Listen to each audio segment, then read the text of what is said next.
T-minus 30 seconds.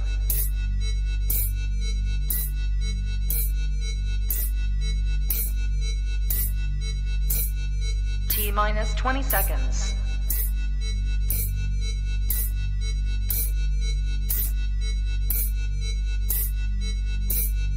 10, 9, 8, 7, 6, 5, 4, 3, 2, 1, 0.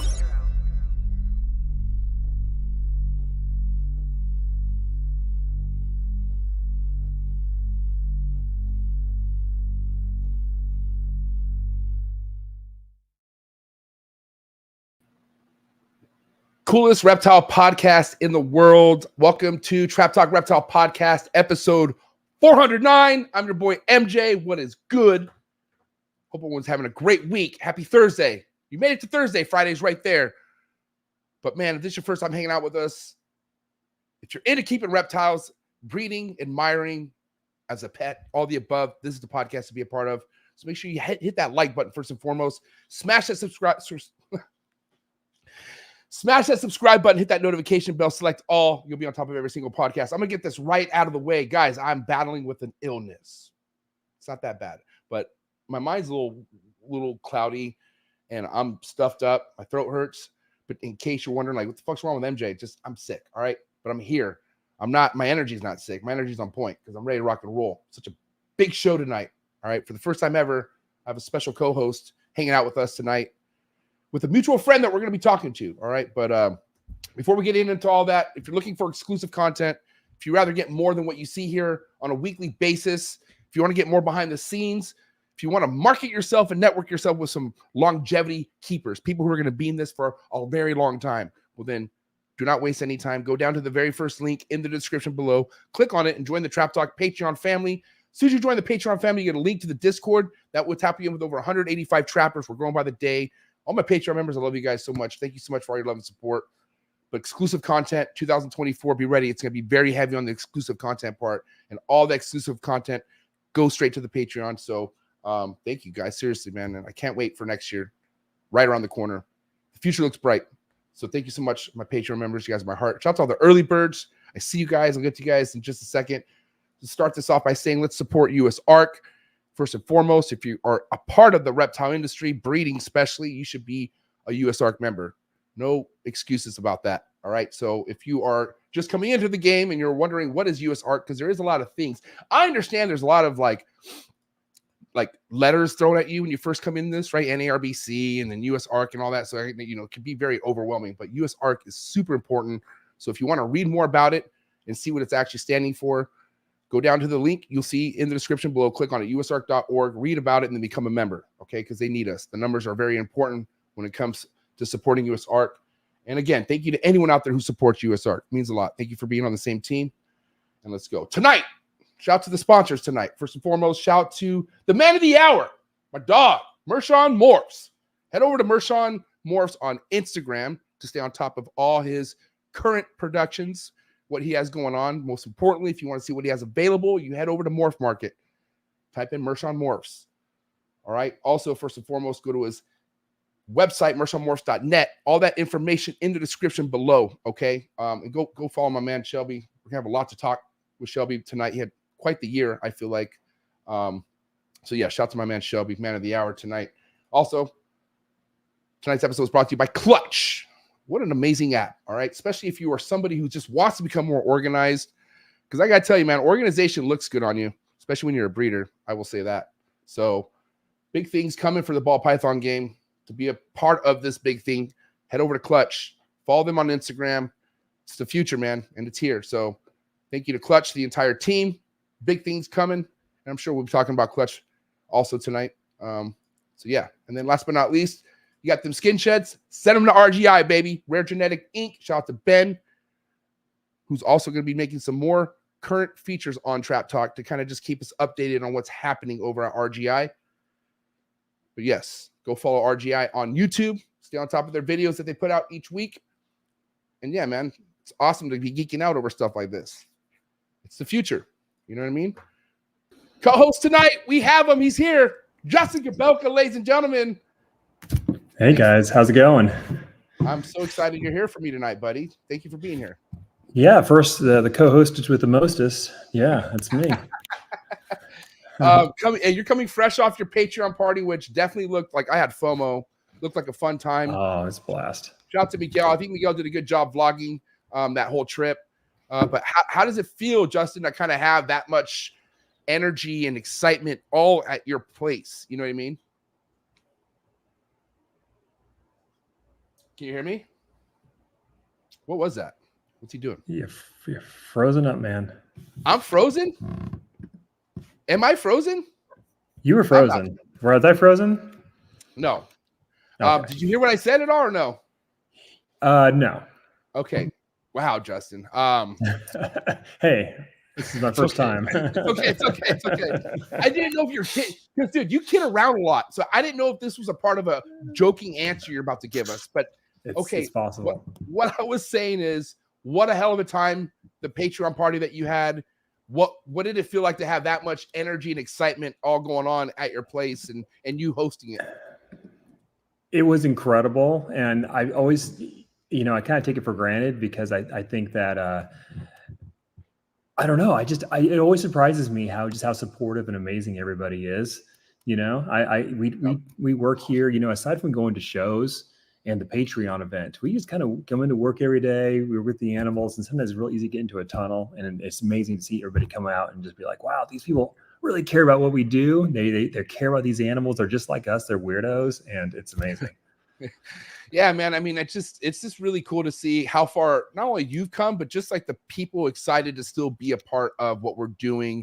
And, big thing we're going to be talking about tonight is how much fun a lot of us are still having in the ball python game, regardless how it is for maybe some others, which is like that in anything, right? Anything somebody does, there's somebody having a good time and there's somebody not having a good time. And this is kind of the way life is, right? Yeah. So we're going to talk a lot with our mutual friend, Shelby. What a guy. Are you excited to talk to Shelby tonight? So excited. I've talked to him so much lately that we may not have anything left to say, but yeah, let's do this. Well, I told you, like, dude, tonight, come at Shelby like if you were, like, obviously in my shoes. Hit him with some good stuff tonight. You know what I mean? Oh, I'm going to make you uncomfortable for sure. All right, listen, I want you to say hi to the early birds with me. Are you cool with saying hi to people in the live chats? And maybe let's do it. You might notice some names and stuff like that. And if anyone's in the live chats tonight, excited to be here. Thank you so much. But don't be shy with the super chats. Please, if you have an important question, topic, or whatever, man, drop that super chat and it will definitely get priority. And let's say hi to some people, man. Shout out to my man, Adrian Blue. I guess he went with a new name, 42 Pythons. Thank you so much for being here, buddy. Trap Talk Patreon member all day, every day. Appreciate you. This is Martin Morphs. Appreciate you, buddy. Martin Morphs operations in the building. Awesome. These Pacific Northwest finest right here. This is the general. He's a good guy right here. Really good guy. Yes, sir. Derek, Trap Talk Patreon member, by the way, all day, every day. Derek Stack in the building. Hey, by the way, how my connection, is it still pausing on you a little bit? Or are you okay? You're good for me. All right, good. Well, I think I was good for everyone else too. I think it was you, buddy. Just clear. Okay. I'm a professional. I'm just kidding. All right. Diego, Cruz Family Constrictors, Trap Talk Patreon member all day, every day. Thanks for being here. Bay Area Ballers. I mean, Justin, that's a kick-ass logo. Thank you. Okay, because Justin, can we kind of I'm not telling anybody what to do, but if you want something appealing to where Justin calls it out and says that looks nice, less is more in the logo, right? Like you don't need dinosaurs as your logo. That reminds me of like a rattlesnake tail. Couple links. It does give that vibe, but either way, okay. Trap Talk Patreon member, and I like that logo. Sick logo. Thanks for being here. Mark Curry Reptiles in the building. What's going on, buddy? Trap Talk Patreon member all day, every day. North Star Exotics, Big Mike in the building. What is good? Celtic Reptiles in the building. What is up? Thanks for tapping in. All City Serpents in the building. Trap Talk Patreon member all day, every day. Justin Campbell. Hey, does my voice sound really jacked up? Do I sound weird or no? A little. Yeah. It's like you're like maybe have COVID or something. And I know you're honest. That's why I wanted to ask you. Nobody else is this honest with me. So thank you for telling me the truth. But all right, Justin Campbell, Trap Talk Patreon member. For group. Yeah. Big Mike, 1776 Exotics. This guy has quite the chondro collection. Started in the ball python, still has ball pythons. And I know he has stuff from you for sure. Been friends with this guy for like the last 4 years. And he only picks up from the best. I'm not just saying that, but I'm just saying with this chondro collection, what he has going on, top tier. I'm telling you right now. Trap Talk Patreon member all day, every day. How is your chondros doing, by the way? I know. Did you see the disrespect Miguel did on your chondros? Yeah, he said the only you know what they were. He's like, oh, the biak, or I'm like, bro, you know that's a green tree python. All you had to say is these are beautiful green tree pythons. And he was like, whatever these are. I don't know why he had to do that. Why did he do that? What a roaster. Brock of Morphinary Arts, thank you so much for tapping in. Trap Talk Patreon member all day, every day. Northwest, Herpetological in the building. Trap Talk Patreon member all day, every day. 217 Pythons in the building. What is up? Trap Talk Patreon member all day, every day. I definitely have to say hi to our good mutual friend, Bill Stiegel, the mayor of Chondro Town. Why is he here tonight? That's awesome. You know what I mean? Maybe welcome. It's a good friend of ours. Go follow him on Instagram. Phoenix Reptiles, that's our dog. And you know what? I don't really know who could top Bill Stiegel in the chats as far as, like, for me, legendary people. So we're going to end it with the early bird shout outs with Bill Stiegel. And I think it is that time, Justin, that we bring our friend on, Shelby from Mershon Morphs, and we kind of just start grilling them. What do you think? Let's do it. Awesome. I'm ready. All right, guys, thank you so much for being here. But it is that time. Do what you got to do to get your mind right. Do what you got to do to stay hydrated. We have episode 409, Shelby from Mershon Morphs. Let's go right now. Okay. You ready for do more in the future? Trap Talk podcasts? Yes. Man. Only Trap Talk. Exclusive. Yes, Exclusive. Oh. So stop calling us. Rub the spot, get the club to pop. When I come up with the crop, gotta love it or not. I'm hot from the hop to the rub the spot, get the club to pop. When I come up with the rub the spot, get the club to pop. When I come up with the rub the spot, get the club to pop. When I come up with the rub the spot, get the club to pop. When I come up with everybody, we do it. Everybody, we do it.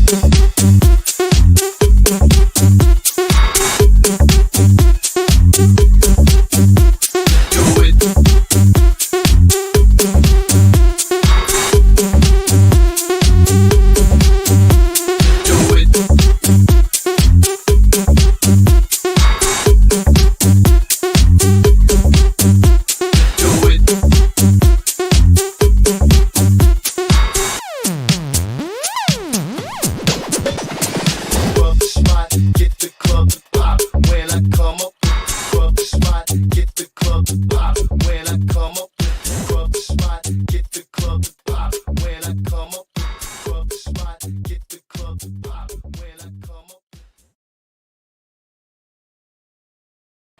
And we're live. Episode 409 with Shelby, Mershon Morphs. What's up, buddy? What's happening, guys? Dang, you went with the last minute switch to the AirPods. Should I get rid of them? I know. Actually, I mean, you sound okay for now. And you just know how I feel about AirPods. I think Justin's like, when I say 9 out of 10 people doesn't work, the one that works for it is Justin. So I don't know if this is going to happen, but we'll see. Either way, we're rolling it out. Shelby, I love the background, buddy. I love everything going on right now with you and ball pythons and your collection. How you feeling? Trying to get the lighting a little bit brighter. It seems You like know it's a what? little dark. We were supposed to do that at sound check, and here we are. So let's not worry about that right now, Shelby. We're past that, buddy. We're way past that now, buddy. Justin gave you solid advice, and you declined. But no, man, for reals, how's everything going for you? We're at the end of 2023. You've been a big talk, man, as far as stuff coming out of your collection. I just want to know how everything is for you, man. Why don't you catch us up? You know, I mean, everything's been really good. You know, we moved into the new facility, and obviously it set things back compared to what was on schedule typically. So like this year, I mean, I kind of skipped out of last year a little bit. And at this point now, I've kind of really hit this season already very hard. And it's showing, honestly. You know, I mean, I went through quite a few females today, and I was really impressed. Yeah, I mean, so what do you mean as far as I mean, overall production wise, were you happy, or did you think you maybe overproduced or you underproduced? Where are you at as far as numbers go? Yeah, I mean, this season was the smallest season I've ever had, honestly, being back in since 16. So, and it was kind of the perfect timing, you know, with moving into the new facility and getting things adjusted. And it's a big change, you know. I mean, it was from one side of the property to the next. It wasn't like climate type of a change, huge, but just, it's a lot more sealed up. It's a lot more efficient. It's a lot bigger in space to heat and humidify and the whole process, so it changed things for sure. So I can't complain. I'm really stoked, honestly, about this year. Remind me when it was when you had RHACS and everything in there with snakes. Was it December last year or? Correct. Yeah. Yeah, it was, we hit a 60-some degree day in December, like the second or third week. And I was all men on deck and we moved it in a day. So out of all the girls you paired this year, how many went? I only got 8 clutches this season. Out of how many girls though? How many girls did you attempted? Honestly, I started with a little bit more, and then I started using the ultrasound a little more, and I was like, I'm going to pull back and completely just shut it out. And I just completely stopped. All right. I just started way too late. Okay. And so, dude, so you feel like you could have gotten more if you wanted to? If I started earlier, but I didn't want to start too early because of the move, of moving everything and the whole bit. So I didn't really want the extra workload, with moving into the new facility either. I just wanted to really get things honed in, dialed in, get everything set up. It's kind of like an experimental season, with new incubator, new this, new everything. And let's be real. I think this was a season to really have that kind of a smaller year than a crazy, crazy large year. Well, I agree with you. Justin can't because he had 300 clutches this year, I think. How many clutches you have this year, Justin? Yeah, 302. Mm-hmm. Yeah. That's so impressive. I didn't move ahead of the season. Yeah, and I think on top of that, he's in a different stage of the game. He's putting stuff in a whole nother perspective, of it would hurt him to skip a season versus for me, I'm not to that point, I feel, to where it hurts, but not as bad. Well, Justin, remind me, because I've only been to your new facility. And I can't really remember what the old one was like, but was there kind of a transfer period as far as getting the snakes established in the new room, or did you now have no issues that year breeding? What went on with you and moving your snakes? Yeah, I think it's been almost 5 years now in the new place, and we moved in December as well. But our season, I think, runs a little later than Shelby's, and so we missed, I would say, the first probably quarter of the girls for that year. They just didn't go. Because the move kind of threw them off a little bit. But after that, they were pretty decent for the rest of the season. It really depends on, when your break is. If you're kind of seasonal and you try to move while the girls are on break, I think it, you generally can do pretty well, but you got to watch it, the timing. The way I always looked at it, I would rather move at the exact right time because the cost is so high of missing the clutches. So did you have to move your animals far or no? For me, about an hour. No. I know you didn't, but what about you, Justin? You had to move down an hour. Yeah, it was a ways. It was in December too, so it was cold. Damn. So you moved them. And how'd you do that? Oh, actually, Shelby helped me. He brought down a big transport truck, that he transports cars in. But it was enclosed, and it was a pretty day. It was December. It was pretty, and we knocked it out in like 3 trips. I remember that now because I remember when I first went to Justin's, that trailer was still there. it was in the driveway. Right? Wasn't there something you were there? No, that's for a car. Never mind. Probably not the same one. Yeah. Who knows? Who knows how many trailers this guy has? Shelby's like, what a friend of. Okay, you guys have a really unique friendship because one of your biggest things that you guys have in common, other than snakes, are the cars, right? And I've never experienced any kind of car racetrack stuff that when I did with you guys, and that I'll take that to my grave. I had the funnest time ever. But Shelby has amazing stuff, as you do, right? You got your garage going too, and I've never been to Shelby's, but I can only imagine in my head the kind of toys that Shelby has over at his house as far as cars and trailers and when you name it. I don't know. Correct me if I'm wrong. It's just another hobby. It's a lot of fun. Yeah, and I've always had an interest in it. And once you meet somebody who can be your enabler, that's what Shelby was for me when it comes to cars. He enabled my addiction, and now here we are. So yeah. Now, okay, you guys know Corey Woods from Canada. Yeah. And, every time of year, I feel like when it's the coldest time of year, he always does that post where he guns his bottom snakes and they're like 53 degrees. You've seen that before, right, Justin? Yeah. Crazy. Now, I mean, obviously that they could handle that kind of stuff, you know, but, you know, do you ever go with any kind of temp cycling at all, like to that point? Or I'm curious what you guys, because here we are. One thing I want to start off with, Shelby, if you don't mind, is preparation going into 2024. Like how you guys are prepping your females right now, what the temps are like at night. If we could kind of get into that, and that's kind of what I want to start off with. So, I mean, for me, I mean, it's pretty simple. I mean, I keep things at typically 79 degrees this time of year. You know, I mean, it's typically 1 degree of play. You know what I mean? Summer it's 80 degrees, and winter it's 79 degrees. It might jump to 78, but it's right there. You know, I mean, it doesn't change much, and it stays that way year round. That's the same with you, Justin. Yeah, I've gone to like I used to do pretty seasonal, you know, where I'd actually let it drop into the, you know, mid low 70s and try to prep the girls and breed them when it's cool and all that. Just kind of recreate that cycle. But I just have over the years have gotten to where it's pretty steady. You know, I may drop to like 78 and then up to 81. Like that's the kind of swing I work with now, and just kind of let the girls go whenever they want to. Just, year round. Because you guys obviously have a point where ultrasounding is like almost an everyday thing, or is ultrasounding still an everyday thing for you, Justin? Like, are you ultrasounding? Yeah, I do like twice a month. You know, I kind of get a baseline, and then for the most part, I just breed and watch the girls, and then sometimes I'll be like, oh, I want to see what this one's doing. But I think you can get really too reliant on ultrasounding. We kind of use ultrasound just to tell us what we already know more than anything. We don't like, I mean, we don't ultrasound and then breed. We always just breed first and then just kind of just track them with the ultrasound. And for you, is that the same way why you use an ultrasound, Shelby, or what's the big purpose for an ultrasound with you? Very similar. You know, I mean, it's the same thing. I mean, you know, who wants to spend a ton of money, for another example, you know, on a big high-end male, and then, you know, start running it through girls that aren't even developing a follicle to even matter to stimulate, you know? So it's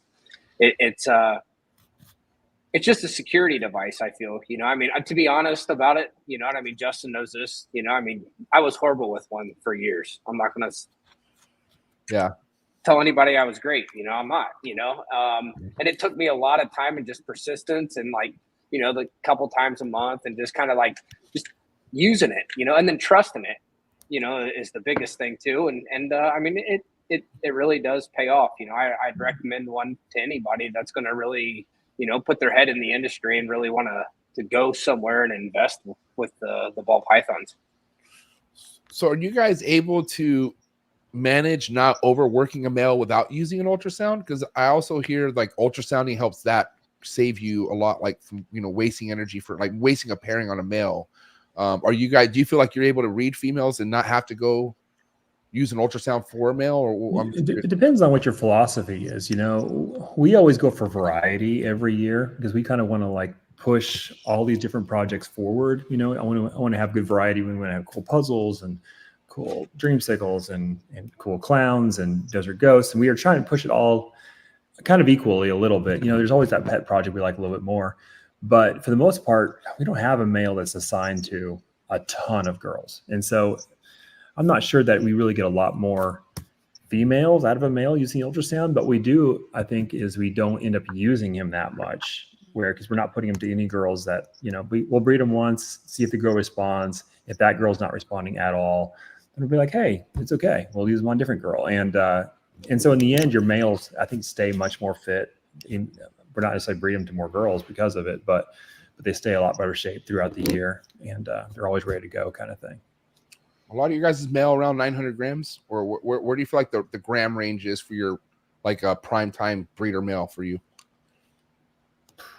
I get mine as big as possible. Yeah, I love small. I've heard that so many people literally try to keep them small. Why? I don't know. I don't know. People think they get lazy when they get large. I don't buy that shit. I don't know, man. I haven't seen that. Yeah, I don't buy that, man, because they also say the same things, and I know this to be true. But like I have some emeralds or chondros that are like they're not huge, but they're bigger than some of my other ones, and they're my best breeders. And that's why I'm like, and I've seen that also with my ball pythons. I remember in the beginning I had a couple females that were actual males, you know, and I was feeding them like goddamn females. So they were big already. And so, but they were monster breeders. Like they were, man, you know. Now, obviously, we don't want, I mean, I think obviously we get a male to a small rat, and that's what he could be on for the rest of its life. It's just like, I don't know, like that whole, one thing I learned from Will, which always stuck out to me was like, you know, he keeps them fed on frequent small meals consistently, like every 3-5 days or something like that, especially when they're breeding. Do you guys change any kind of feeding regimens when it comes to them being bred and being like how are you feeding a male while it's already gone to a female for like a week and then you pull it? Are you just feeding it regularly, or anyone wants to go? Doesn't matter. I mean, I'll put things, you know, I mean, as long as you can get a meal in it that week, you know, I mean, at least once, you know, I mean, it is good success, you know, to at least keep weight, you know, I mean, keep the thing going. Yeah.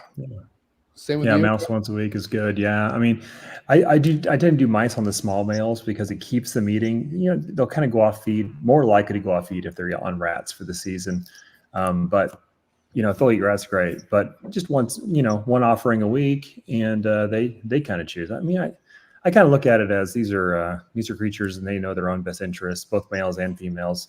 We offer them food, we keep them clean, put them together, and you know, try to let nature take care of itself. Yeah, you know, because you kind of like to start thinking about it, right? Like as I was thinking about how that does make sense to have something consistently in the male, so he doesn't tap out of food energy. But you know, you also run into feeding him once a week a regular meal. He's going to shed more frequent, or not frequent, but has a chance of shedding quicker, eating a bigger meal versus eating smaller ones, which I originally thought, and I tried doing that this year, but I realized my males are going to shed quicker from what it seems like. So I don't know. I've always wondered the relationship between eating and shedding, and I'm sure there is one, but I haven't pinpointed it yet. Yeah. So I don't know. Sometimes, I don't know, as much as it's cool to kind of think deep into this, it's also like less more kind of like, it's also cool to just kind of do less and just does what works for a lot of people, you know? Yeah, let's not complicate it for the newbies, thinking they have to give a special diet to their males and stuff, you know?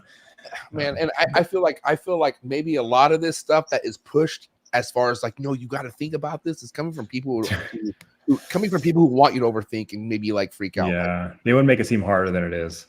Yeah, definitely. Yeah. I definitely think that, for reals. Totally. But that being said, how are you guys feeling overall with your projects? Like, is there anything right now that is not as excitable as it was a year ago or at the beginning of the year? And let's be real about this, okay? Because I see a lot. I talk to a lot of people. Even if I'm not invested, I still have expectations out of something. All right. I'm gonna get right into it. Sunset. Don't know how to feel about it. No, I do know how to feel about it. I don't like it at all. Because there are so many awesome things to look forward to that does not involve a brown snake. Like, it's like we're transferring into a thing where now the older the better. Like, and I feel like that's not, I don't want to call it a selling point, but it does help when you tell somebody this thing only gets better with age. Right? Man, Sunset was really expensive at one point. And again, I'm not coming from someone who dumped a lot of money. I'm just telling you, like, I saw that as being the future. I recently got a photo, and I don't want to share because I love the person who shared the photo, and I'm glad he did. But the brownest effing snake, like if you put a normal classic ball python next to a grown Sunset, I would be more appealing to a normal 110%. That would be more like I rather see that. You know what I mean? And it sucks that I have to use Sunset as a example because there is other stuff out there to use as examples, but overhypeness is a real thing. Okay. Only because maybe you're hyping up something that you're really not that hyped up about yourself, but I want to talk about it. Why don't we talk about this? And I'm talking about, is there anything within your own collection that you feel like, you know, not too sure? Whoever wants to go first. I mean, I think I get kind of agnostic about genes. I think the biggest problem with disappointment about genes is over expectations about them, right? Just because something's new does not mean it's better than what's existing. Just because something's rare or expensive doesn't mean that it's going to look great as an adult. And that all has to be kind of determined over time, right? But I think what I've always said about Sunset is, first of all, why do we hold it to this standard that it has to be somehow way better than every other mutation, right? Like how many other mutations look crappy as adults? The money holds because that. The money. Okay, Yeah. okay. Well, because it's expensive, but most of these snakes were expensive at one point, right? Yeah. Early on. Now Sunsets, because there's a new recessive, were very, very expensive. And yeah, I'll say that, as adults, they don't look as good as babies, right? And some of them I've seen are quite brown. We have a couple that are, they're kind of brown, but that's just the starting point, right? And it wasn't until I think the last 3 or 4 years that we actually started really getting some great combos that look great as adults, right? And mostly they are either dark side combos, which really kind of stay steady from babies all the way to adults, or they're Desert Ghost combos. Desert Ghost has fixes all wrongs when it comes to a lot of these combos, especially the pastels and some of these things. Yep. So here we are, with Desert Ghost, we're kind of turning the page and finally getting into the meat of the combos. And I think we're seeing that some of them work and some of them don't work. And we're, with the Desert Ghost ones, I think that they're going to be phenomenal with the Sunset. But again, it's just expectations. If you expect it to work with everything, you're going to be disappointed. And that's true for any combo. I mean, look at an adult clown. It looks like crap compared to all the cool stuff we can make. And people are diving hard down the clown combos that look amazing. There's a million doors they've shut and be like, oh, don't do that. It's terrible. Don't make a killer clown. It's going to look crappy as an adult. A killer clown looks horrible as an adult, right? But we know not to do it now. In Sunset, we're still learning what not to do. We're still learning what to do. And it's just a process. What do you got to say, Shelby? The Sunset stuff is it's like any gene in the industry. I think there's people that like something and there's people that don't like something, and there's also things that we haven't really put the right ingredient with to really make that wow yet, and everything has its time, so it could be a couple recessives with the codom that's not that great right now with it, but at the same time 3 years from now I could be like, man, I wish I would at least had a Sunset sitting on the shelf, like I said. So everything has its time. I'm not heavily invested in it. I've got a little bit of it, but the stuff that I do have, I'm happy with, and I've got a few ideas, in the aspect of making Sunset a little bit more wow, and it just takes time. That's the thing. We're trying to, like Justin said as well, as expectations. We set an expectation for something, and then it doesn't come out to that way, and then we were disappointed. So if we didn't have such high expectations, we would do better. So what's really the culprit? The culprit is that we think that people maybe pushed it really, really hard and sold us all a bill of goods and told us all it's going to be amazing and take everybody's money, and now it's not as great as we hoped. Isn't that maybe the issue? I don't know if that's the issue or just the way of how all the genes work in general. Like you said, it's one of the newer recessives of many. And so it's held a high value for quite some time. And it hasn't gotten far enough yet to where I feel that it should be doing what it's doing to an extent. But, it also, everything has an adjustment, no matter what you're in. I don't like being pump fakes, and I got pump faked with Sunset and Ultramel. When I saw Sunset Ultramel as a baby, I blew my mind. I was like, dude, Sunset, we're here, buddy. You're here for good. And then I saw it as an adult, and I was like, shit, I've not seen that snake as an adult. I'd like to see that. Maybe it was an adult, but it wasn't what it looked like in that picture. I'll tell you that. It much. wasn't No, not at all. And you guys are so right. Obviously, there's a foundation for everything, right? And maybe this could be like that new foundation like Clown was. But I'm just saying, if we're already this far into things, personally, and this is my personal opinion, I'm not saying put Sunset on the fucking burner and let's delete it. No, hell no. I'm not saying that at all.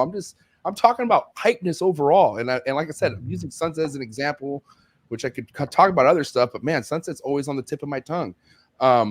because what was the sunset you posted, Justin? And I'll tell you what, that's probably the nicest sunset, other than the sunset puzzle that Brock posted not too long ago. That shit was sick. You know what I mean? That was amazing. Yeah.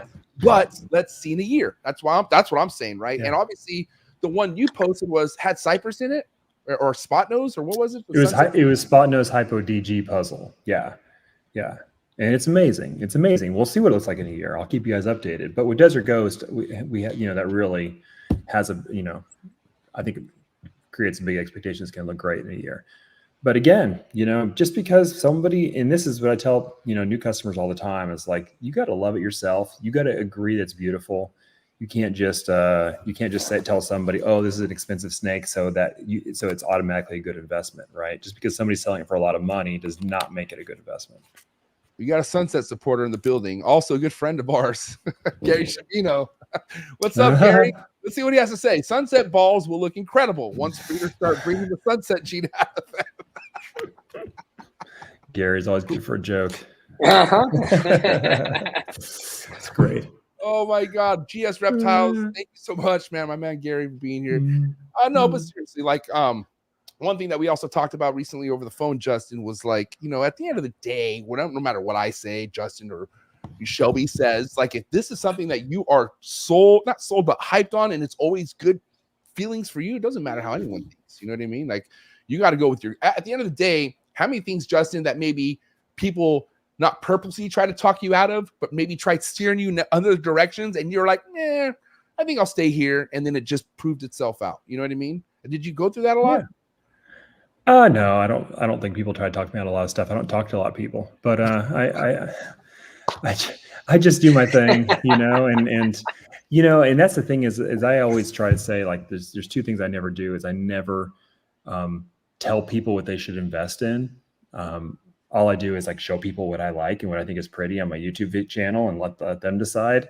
And all I do is try to make the most gorgeous snakes and let that, hopefully, if I do my job right, the snakes are amazing, then people will, if they want to join on that journey, they'll buy those genetics from me or somebody.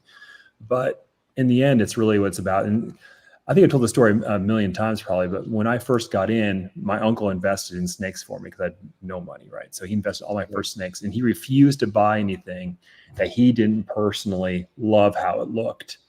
And he was just a guy off the street, right? He had no knowledge of ball pythons whatsoever, no knowledge of how much they're worth or how special they are.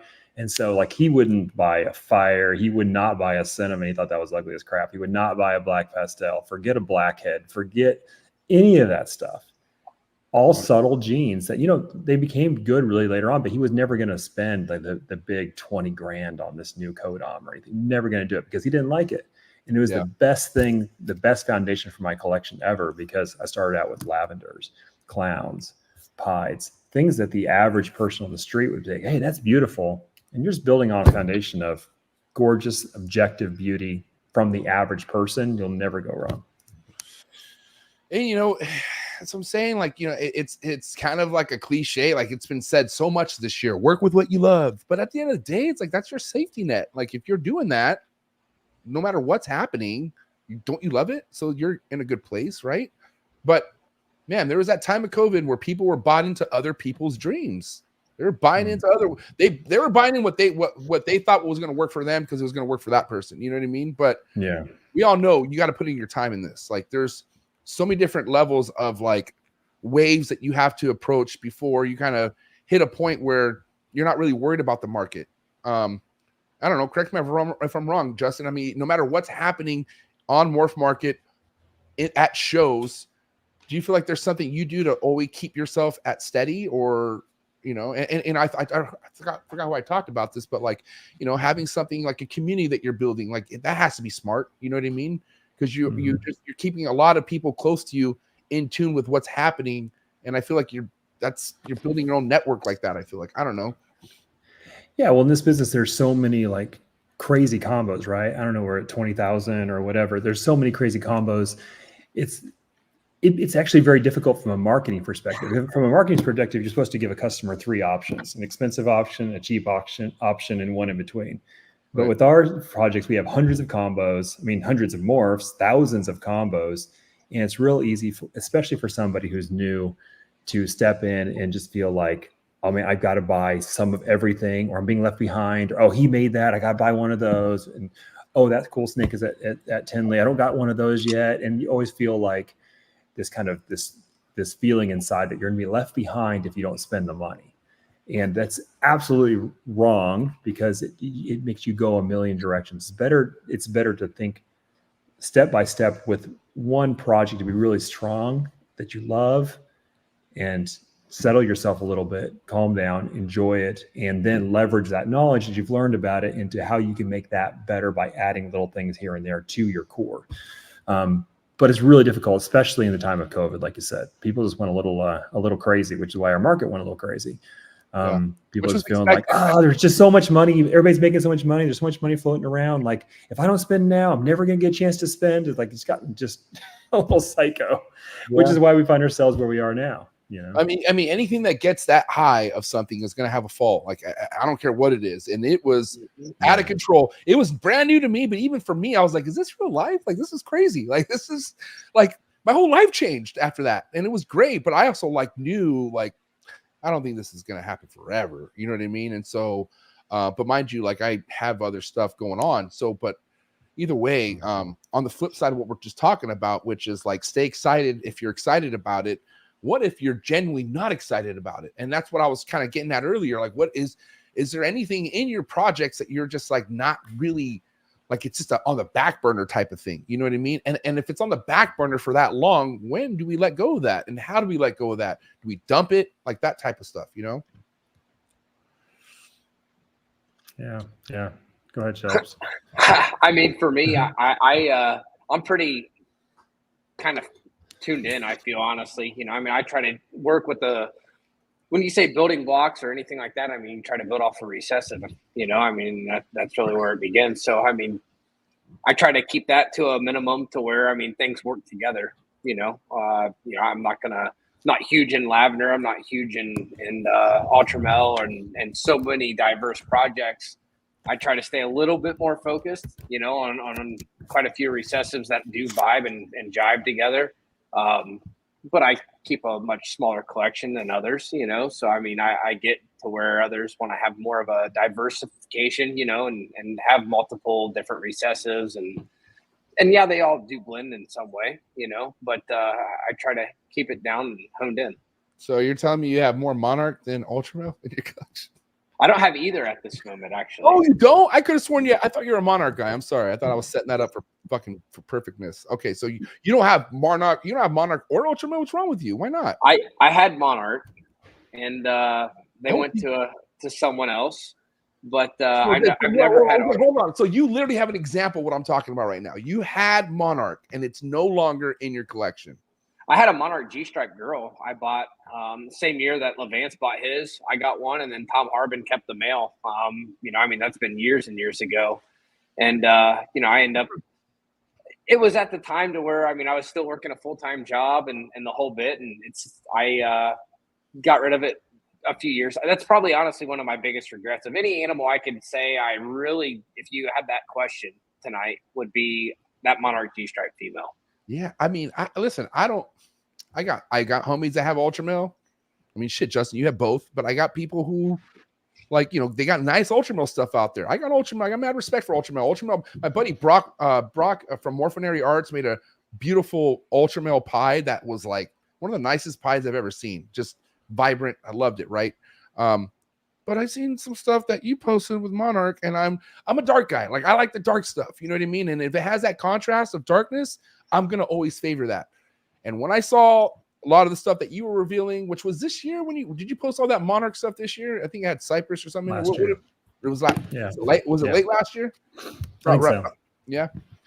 Anyways, I think Monarch needs more hype. Just saying. I don't know. I know some Ultramel people are gonna be like, F you, MJ, but I'm telling you right there, I have a good feeling about Monarch. Really looking forward to see where that goes. And I don't know. Let's kind of before we move forward from Monarch, how far on the how deep on the bone are you as far as how much work you've done with Monarch? Do you feel like there's still so much that needs to be done, Justin, with Monarch with you, or what? Yeah, we're so far I guess, behind on Monarch compared to what we've already done in Ultramel. Like, I don't even know that we have to always compare them. You know, they're two different things. They look different enough, but Yeah. I mean, we could have so far, we can still take that, honestly. Just we clown combos or pied combos, you know, we're working on both, of course. And we did our first Monarch Sunset combos this year. We're trying for them. There's just so much to do, you know, and who knows which ones are going to be the winners and which ones are going to be the losers. And, you know, Showcase Serpents has an incredible Monarch DG. It's really, really pretty, getting better with age. So honestly, scratching the surface, and that's just how these things are. And, you know, you're mentioning hyping them up. It's like, I was kind of conflicted about that. Do we hype them, or do we just make cool combos and let them hype themselves? Yeah, I know. But people love getting excited. I mean, obviously, I want them to be excited too, but like, it's there's no expectations. I don't want to manufacture it. Let's make the snakes, show the pictures, and that's it. We're good. Let them speak for themselves. Yeah. Because I think that's where we get into trouble a little bit. Someone says, "Oh, don't sleep on blankety blank. Don't sleep on this." Okay, I'm not sleeping on it, man. Like, what are you doing? Like, oh, you got to get into this powerhouse new gene. Like, okay, show me why. Don't tell me, show me. It's like I'm not asleep. And it takes years sometimes to literally show somebody, to prove out the process. You know, maybe the first couple of angles you take are poor, right? But you know, in the end, that's where I think that's where you get in trouble. You get this little overhype train going on. Yeah. Oh, Huffman's the next big thing. Why? Well, because I have it and I want to sell one. You know, but maybe you show me that crazy snake that I can only make with a Huffman, and then I'll be like, hey, I gotta get a Huffman. You know, I need one. That's what it's all about. Yeah. Yeah, that's truth. I mean, everything has its chance. Mm-hmm. That's a good point. And you know what's crazy? It's either going to be Justin or Miguel who's going to shut me up about Sunset. I know it's coming. I know I'm going to eat crow on Sunset, and I'm looking forward to it. I'll eat. I will easily admit. Okay. Well, it'll just be for that combo, though. You know, all we're going to show you is like, this path works. That path is still not good. You know, but this path works. And so if you look at Sunset through the maybe DG hypo lens, every combo is possible after the DG hypo or just the DG or whatever. So that, you know, takes us to say, we're not going to go this angle, we're going to go this angle, and this is always going to work. And everybody forgets the other angle even existed because, you know, we just don't want to do that. So, all right, next fire we're going to poke at right now. See, the Sunset topic wasn't that bad. I thought that was great. Hope nobody's offended out there. But anyways, next topic we're going to poke at here, and there goes my train of thought. Damn it. Come on, MJ. Oh, bro. It's dad brain, man. I know. You're getting it. It's beyond that, bro. I'm deep. Okay, hope everyone's okay. First and foremost, 134 people in here. Why don't we get the likes up, and then I'll remember. I promise you. But seriously, why don't we get the likes up? I really appreciate it. Damn it, man. It was a really good topic. How many kids do we have among the three of us? I think Shelby and I are pulling our weight. Dude, wow, Justin, really? Like, I'm new. Bro, that's not cool. I'm new. What do you have? 4, Shelby? Shelby has 4, but they're like half of them are old. Yeah. Like, he's not like I have 5. You got what are you up to now? Are you up to 1? You better not be talking about dad brain or being tired or anything. Eddie's not even a year old yet. Right on, Shelby. I'm glad this is all documented, because when I come out with you guys are being bullies, it's over for both of you guys. Okay. No, okay. Listen. Do you guys?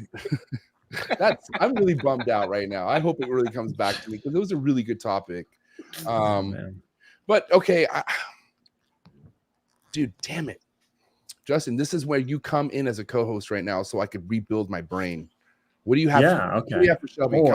Come for Shelby right now, please. I need an assistance right now. All right, Shelby. So, what's your exciting project for this coming year? What are you hyped about? What you're out there ultrasounding? What did you see today with some follicles? Made you look excited?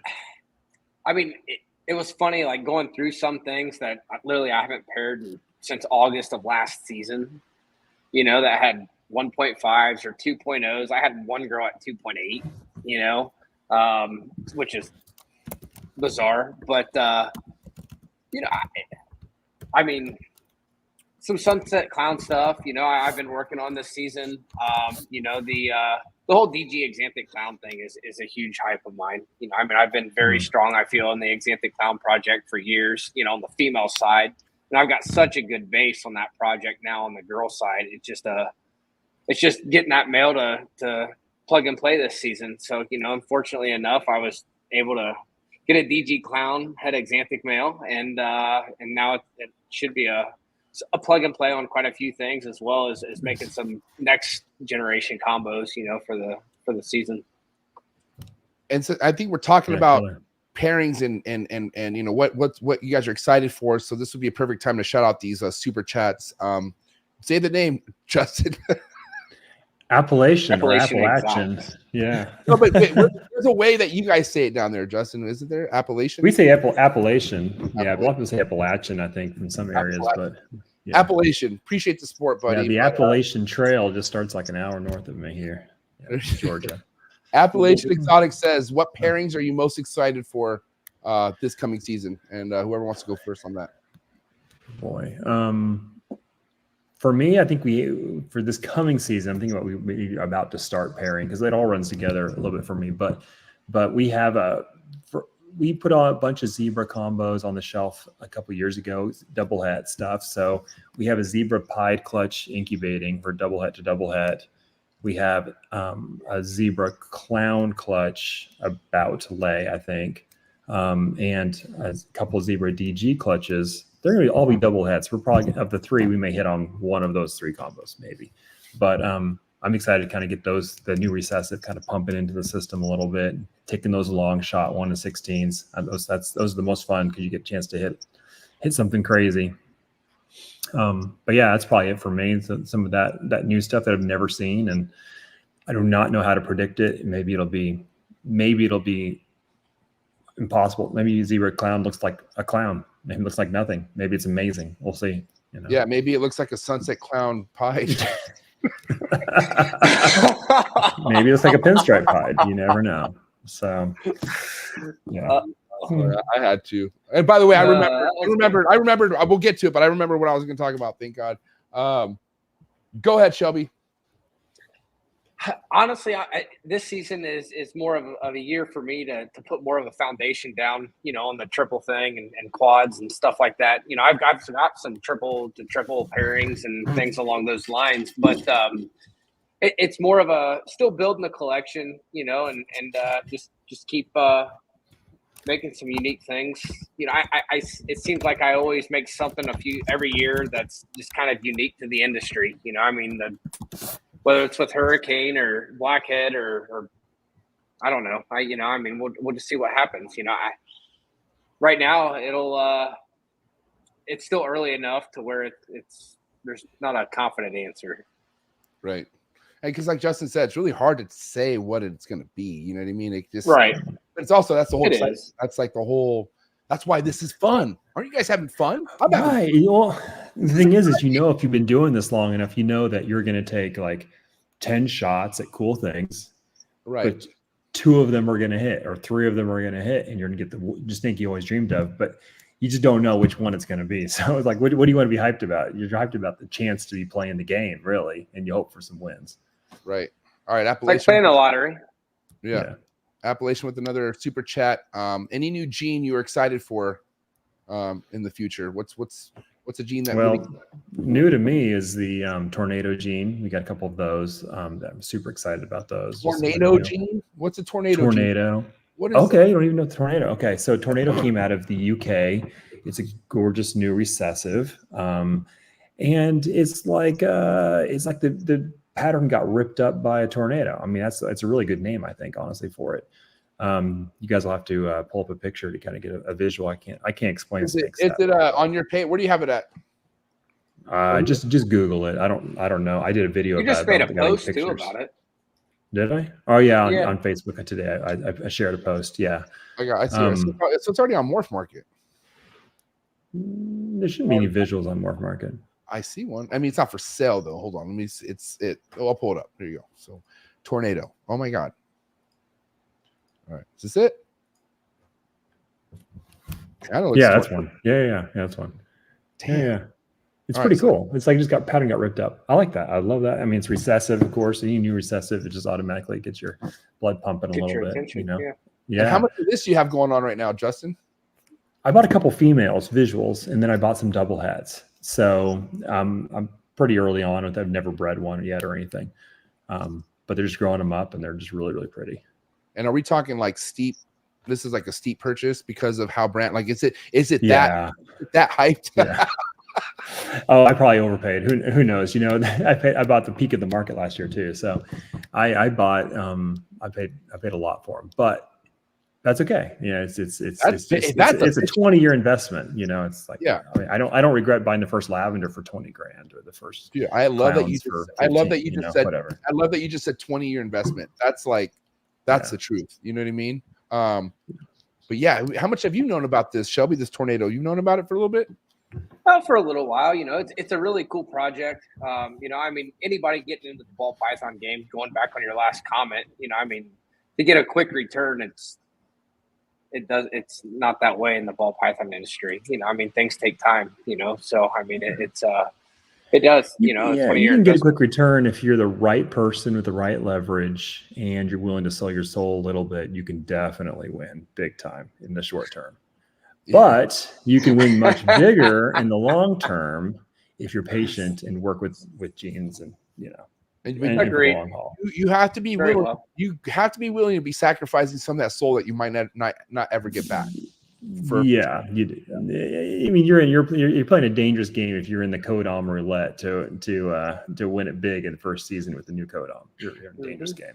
So That's a game I rarely play. Yeah, I have to ask both of you, okay? And since we're talking about tornado, and if there's something like tornado that you want to talk about, Shelby, be my guest. But how does somebody at this stage that you guys are both in work on something new like tornado? Like, what is the what is the combo to take it to? Do we isolate it and figure more?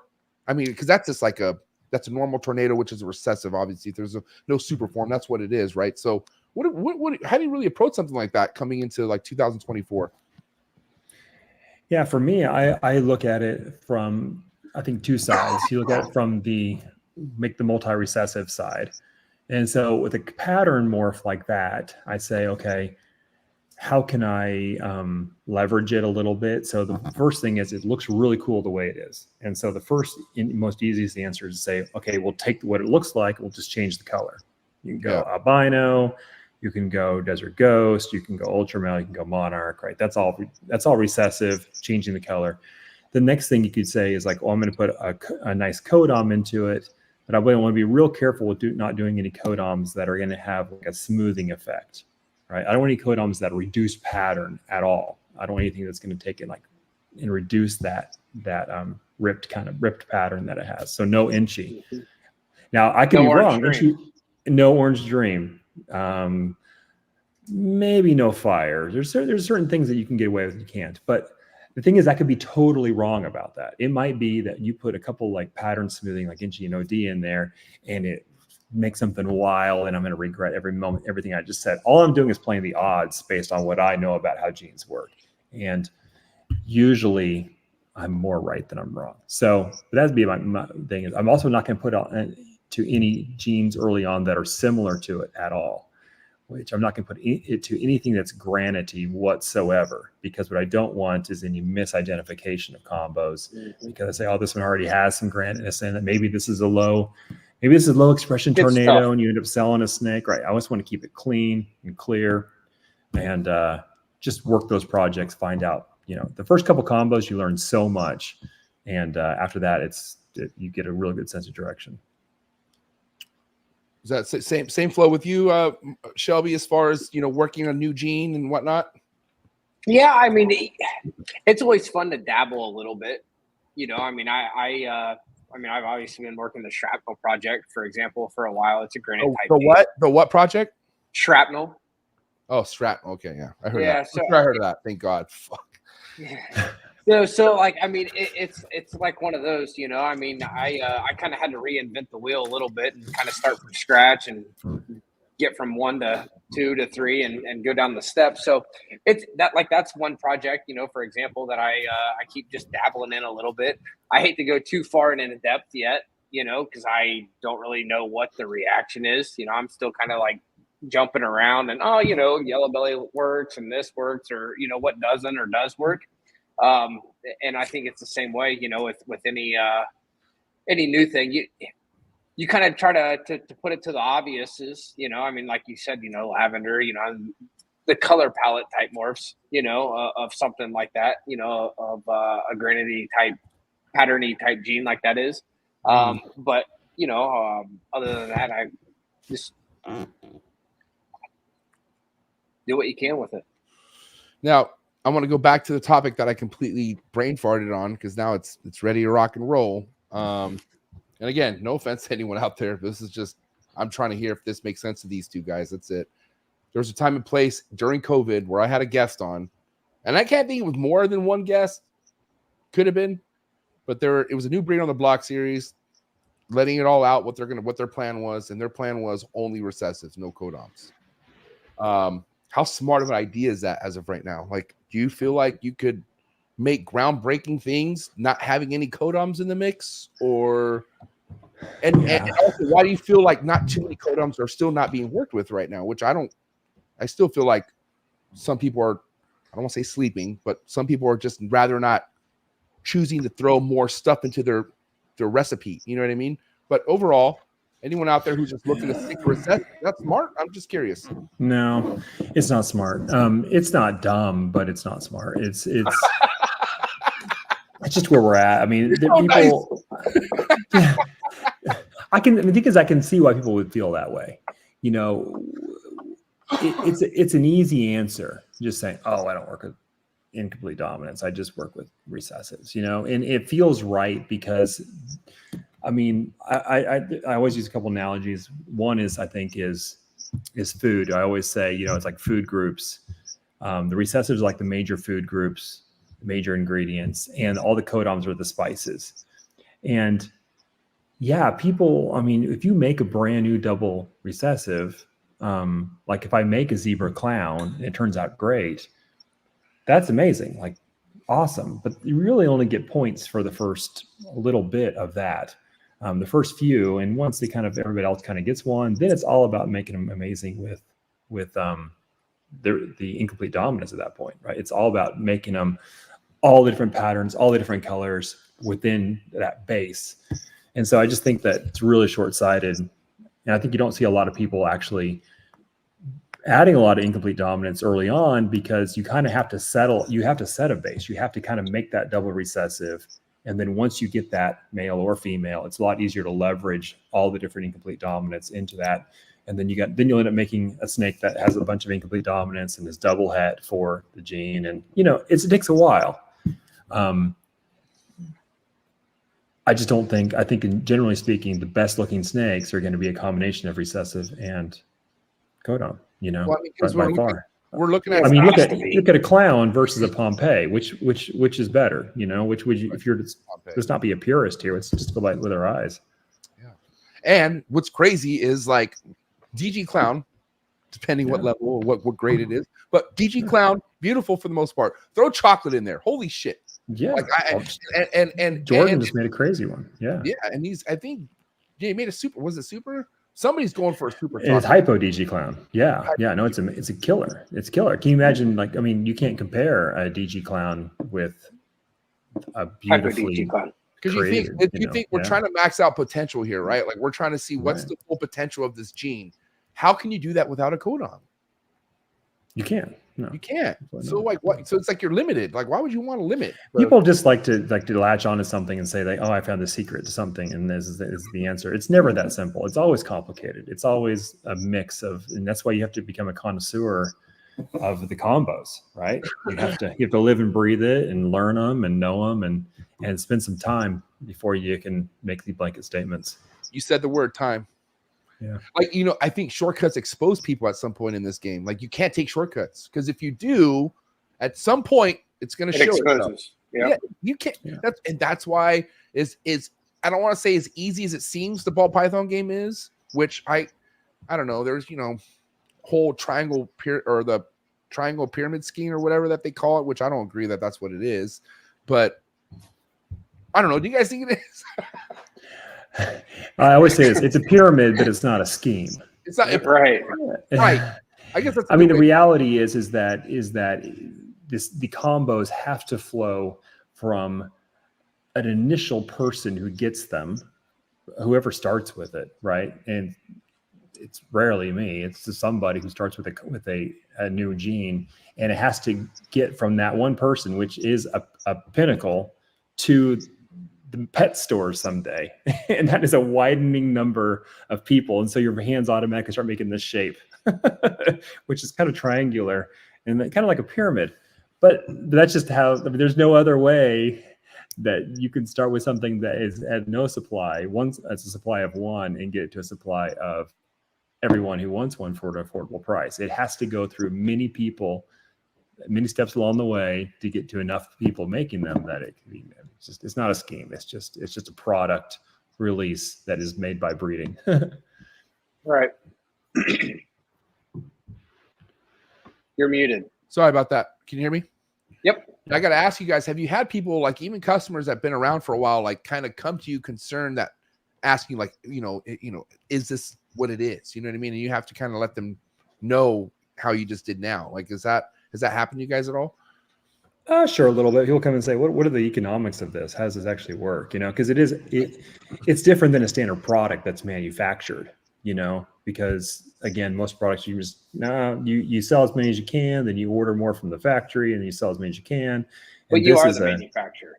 You are the manufacturer, and 1 becomes 2, 2 becomes 4, 4 becomes 8. And it's all in your hand. And yeah, your exactly. product. Mm-hmm. Yeah. I mean, I want to talk about zebra only because zebra was something that came across my way when I was at your place, Justin, and that was what, going on 2 years, I think. How far are you with that? Like, where's zebra at? Is it in clown yet? Is it in other stuff where you're like, you believe in it? What's going on with zebra? I mean, I believe in it. See, this is me. I'm not a hype train. I believe in it as much as I've seen. And I've seen some really pretty zebras that are pastel for the most part. Keep talking. I've seen some pretty zebras, mostly the ones that are pastel. And that excites me, the fact that pastel is like a must-have in the zebra. I mean, what do you think, Shelby? I think it's like just a killer. I agree. They're much better with pastel. They are 100%. Yeah, I mean, I've looked at like literally zebras, and I'm like, man, I really want to get the project. And I look at a regular one, I'm like, yeah, without a pastel, it's like it's hard to see it a little bit. Yeah, like a pastel hypo zebra, some of that stuff. I mean, it's gorgeous. Yeah, it is very. It's gorgeous. So I always look at genes like what we know and what we would like to be, right? So what we know is it looks good with pastel. It kind of needs pastel. It has amazing. If you get a couple enhancer genes in there, like a spot nose, I think the ones that look really good, fire, yellow belly, some of that stuff, all looks amazing. So we know it goes good with basic enhancer genes. That tells you a lot about it right off the bat. Especially DG. That's going to be a given. Well, it's a gimme, right? Well, honestly, anything pastel DG is amazing automatically. But if you can just take those combos that we see from pastel zebras and put desert ghosts, you just know it's going to be wicked. Now, what's not clear, that's the part we know. The part we don't know is it going to play nice with some of the other codons? Yeah, especially the pattern ones.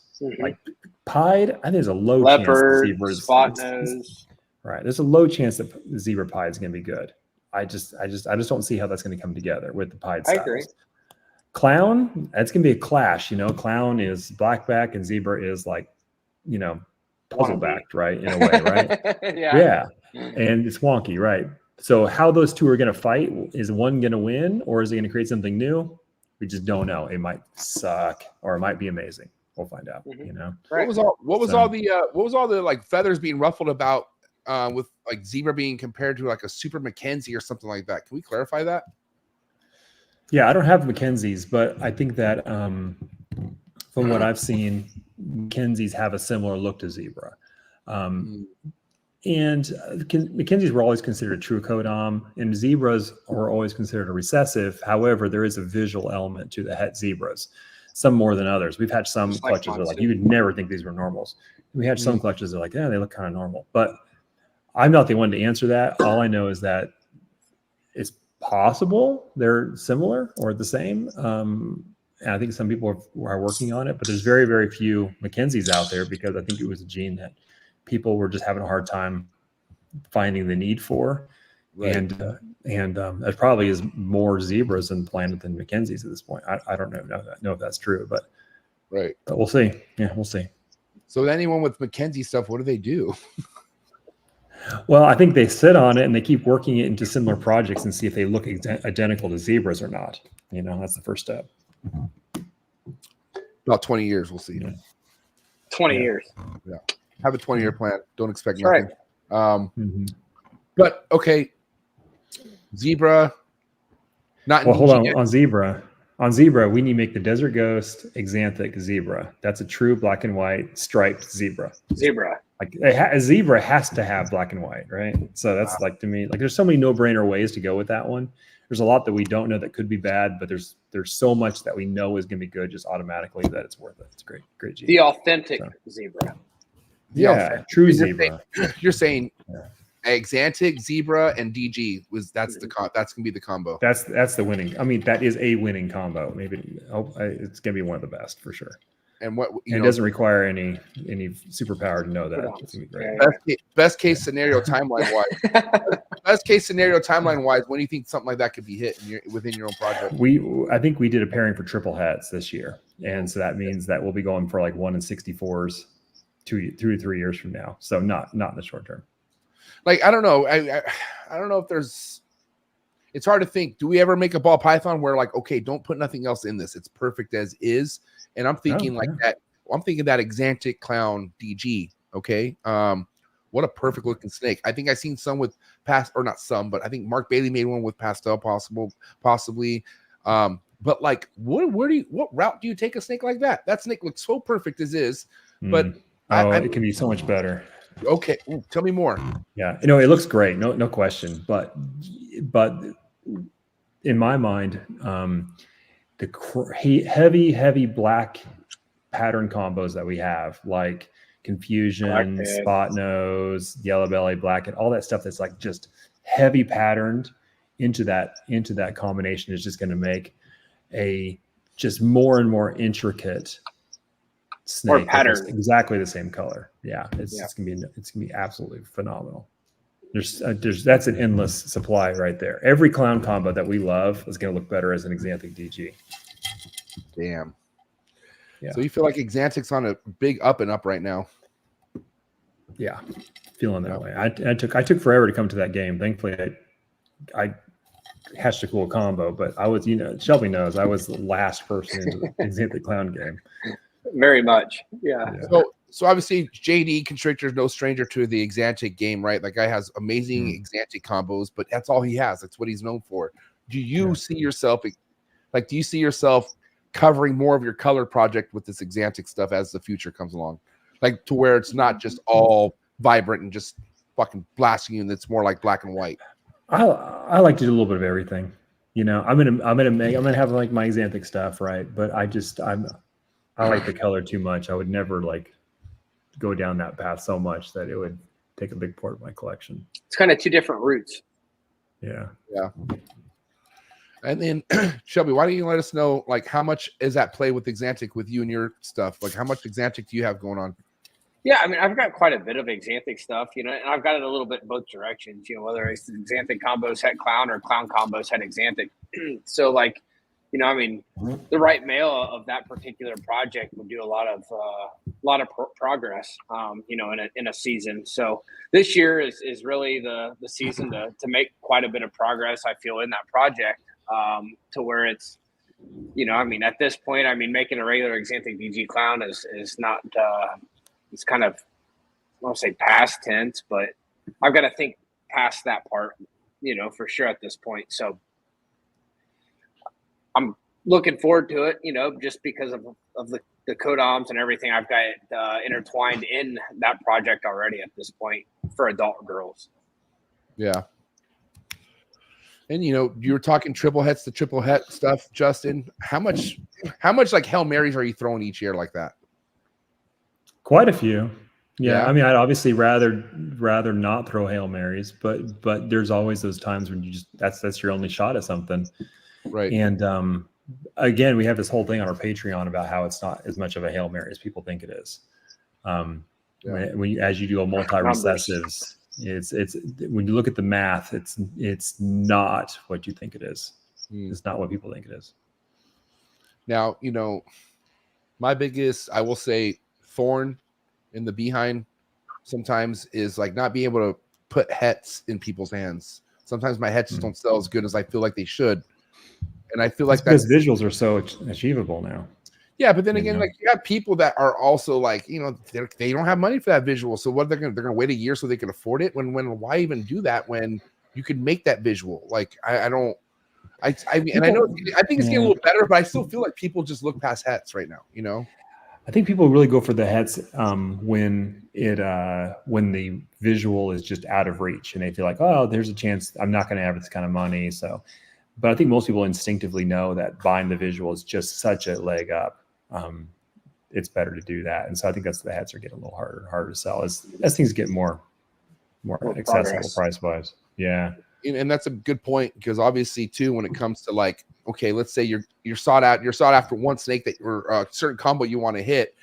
Well, all the other stuff that didn't hit still has the recessive in it, and I love that at the end of the day, I just want to make that snake that I want. Right. But then now I have all these hets I need to sell, now like, cool. I made that snake, but now I have 7 other ones that are just pos head or 100% het or, you know what I mean? And then at a time like this where no one like if people are spending money, they're spending money on top shit right now. Like it's not.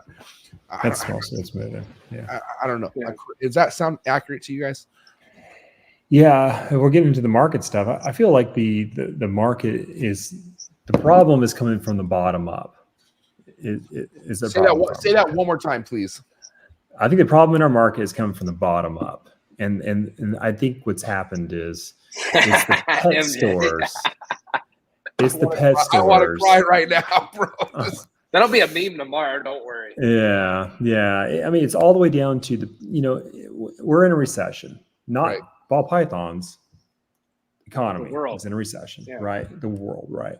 And who you think in any kind of recession, especially when you combine inflation, is you have just the cost of everyday goods squeezing people. And when people get squeezed, who gets hurt the most? It's the people who honestly are the most vulnerable, the people who can't afford the rising cost of living, and that's completely, they are making the best choice they can make and saying, hey, we're not going to go buying ball pythons for our kids from the pet stores when we don't have that kind of income right now. We're waiting for a better time, and so it's disposable income has gone down in the economy in general. And so what I think we have the hardest time, honestly, just getting rid of like pastels and normals and Mojaves and things that we typically, the pet store would be like, hey, you got any more of those pastels for us? You got any more? Not anymore. Now they're saying we can't sell the last batch of just cheap pet store snakes now. And we don't ever make those on purpose. It's like a byproduct, It's probably like a pastel quad het or something, but it's pastel, and that's it. That's the pet store gets, So, but if you think about it, when again, you get that pyramid kind of thing. You have a large volume. The largest volume is at the lowest spot, right? Where the most of the visual stuff is being made for the most people. It's in the pet stores, and when that just stops, like literally stops. What happens? Breeders are suddenly sitting on all kinds of inventory. They're not making the kind of money they would like to. And normally people, what they do is they'll take the money they make and they'll reinvest in their hobby, right? They'll buy a snake that they'd want, which would be typically from a breeder who's making a step above them, right? Yeah. And so I think it's honestly coming from the economy just killing the pet market. And it's just traveling right up the line to all of us breeders now are feeling the pinch because the people that would typically buy from us are now not selling their snakes, not in the market. And it's just the most natural, normal thing. We just hate it. It's no fun, right, to be in the zone. And if you look in the comments, Kyle's right. Justin, 30,000 snakes, $500 and under on it. Morph market, I counted last night. That's a lot, bro. That's a shit ton. God, you must not have any sleep counting 30,000 snakes. But mind you, people are butchering the shit out of their prices right now too. So they are 100%. And then in the second comment, 2,000 snakes of that 7,000 or whatever there is that everybody wants to bash the ball python market on, are $2,000 and up. Only 2,000. 2,000. That's a tiny percentage. That's really small, very small. Yeah. I mean, but I think we always have this lag effect. We talk about the economy about a lag effect.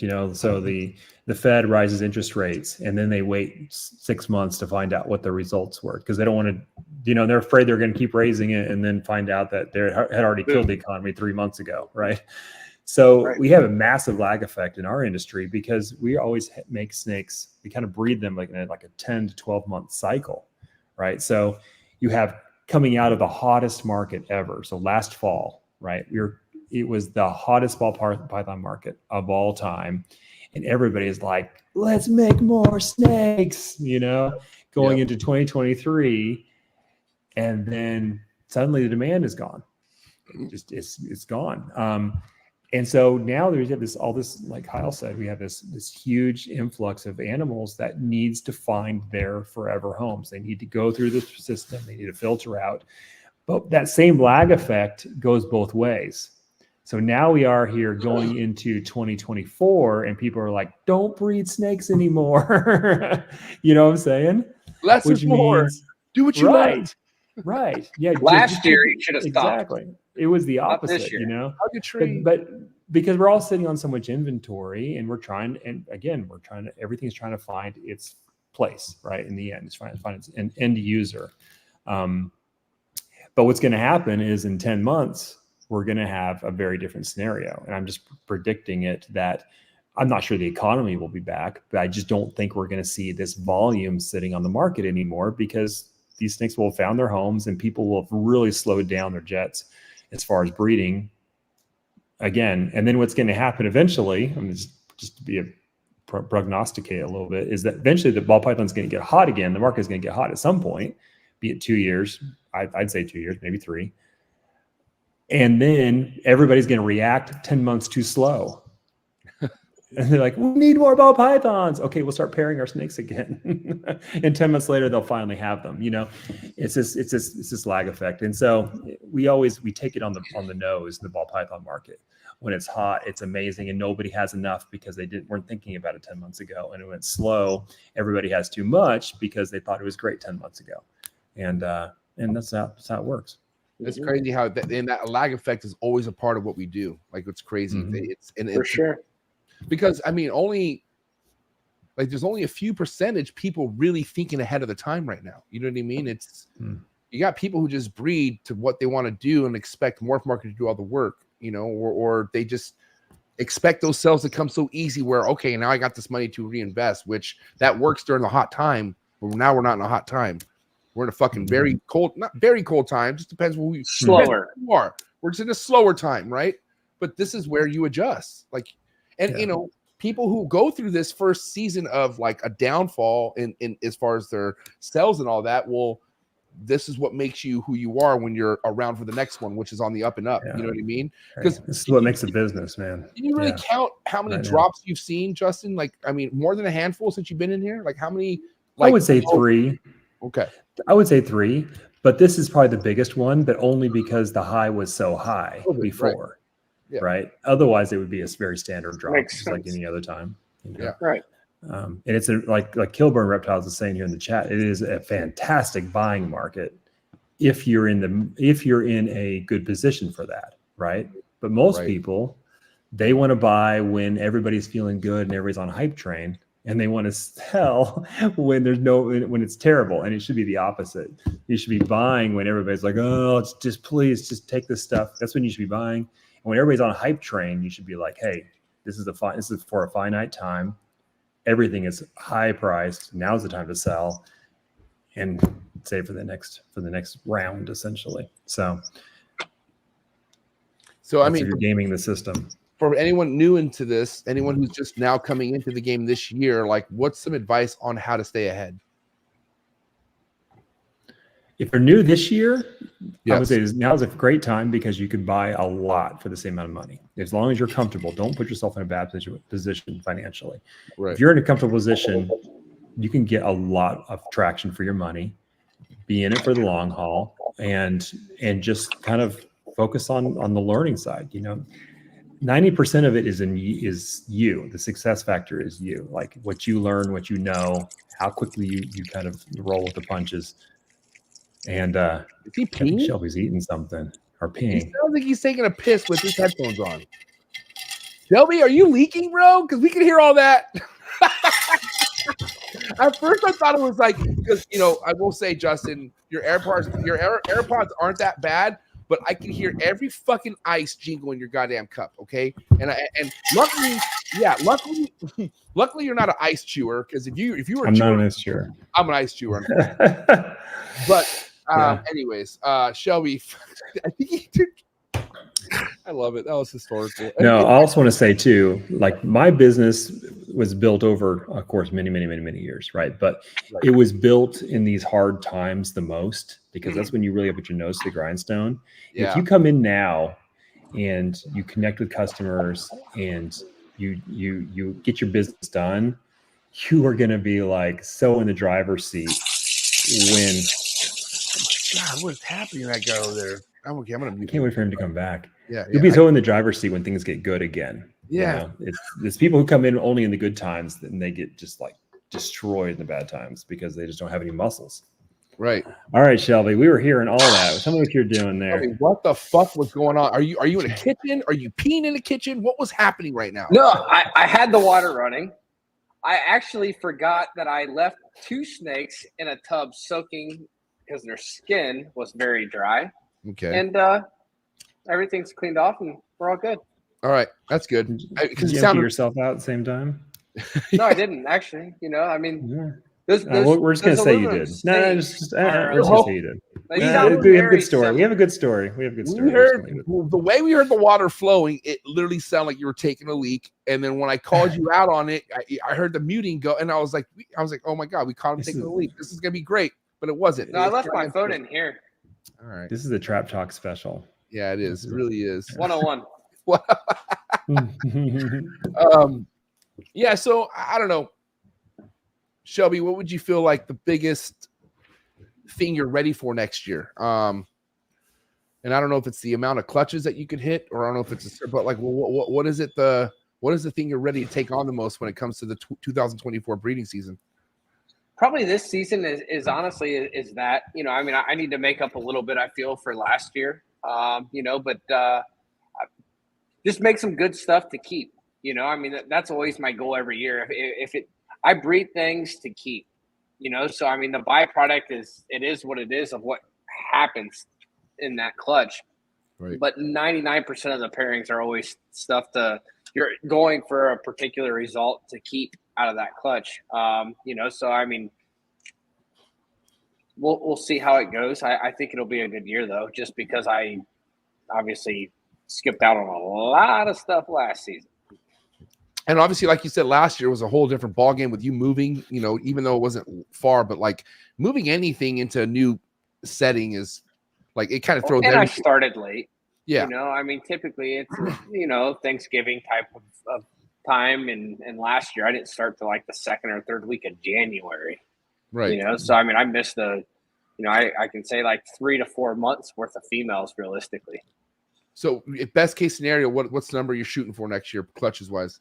This coming season, I think, after looking at today, I mean, there's going to be a few things that start pretty early on for 24. I don't know, somewhere between 65, 75 is going to be more of a pretty tight / pretty precise number. Yeah. And, obviously we're talking how, Justin 302 this year. What's it looking like next year? Are you going to top that number, you think, Justin? I think it'll be less. I think we're gonna be less. We're gonna be fewer girls this year, and partly for the same reason we talked about. Everybody's just kind of feeling like, it's not a lot of inventory. Maybe it's just focus on the on the projects. But we moved out a lot of really nice girls this year and said we're just gonna change like the level of animals, females that we're working with. We're not gonna breed this tier. We're gonna breed this tier only. So I think we have a few less, which is fine. And then a lot of those girls just hang out till the next season, or what? No, we'll probably let them go. Yeah, we probably let them go. Have both of you guys let go of a lot of adults this year? He has, I'm sure, more than I have. More than typical. But yeah, I've definitely shut out quite a few. Now, selling the adults, has that been a completely different ball game compared to selling hatchlings for you, Justin? Has that not been an issue? I mean, it's a little bit of a challenge because I would say that they're just adults are a little bit harder to transition to a new environment and do well. It just requires somebody who has a little bit of experience. You don't want to sell someone an adult ball python as their first pet, just because it's likely to go into, I don't know, unless you know what you're doing a little bit with reptiles, you just don't want it as your first animal.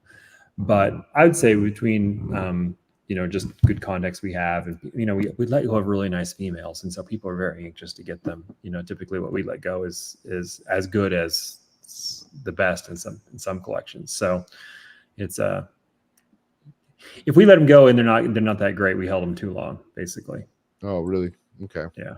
And you a little bit less as far as letting go of adults this year, Shelby?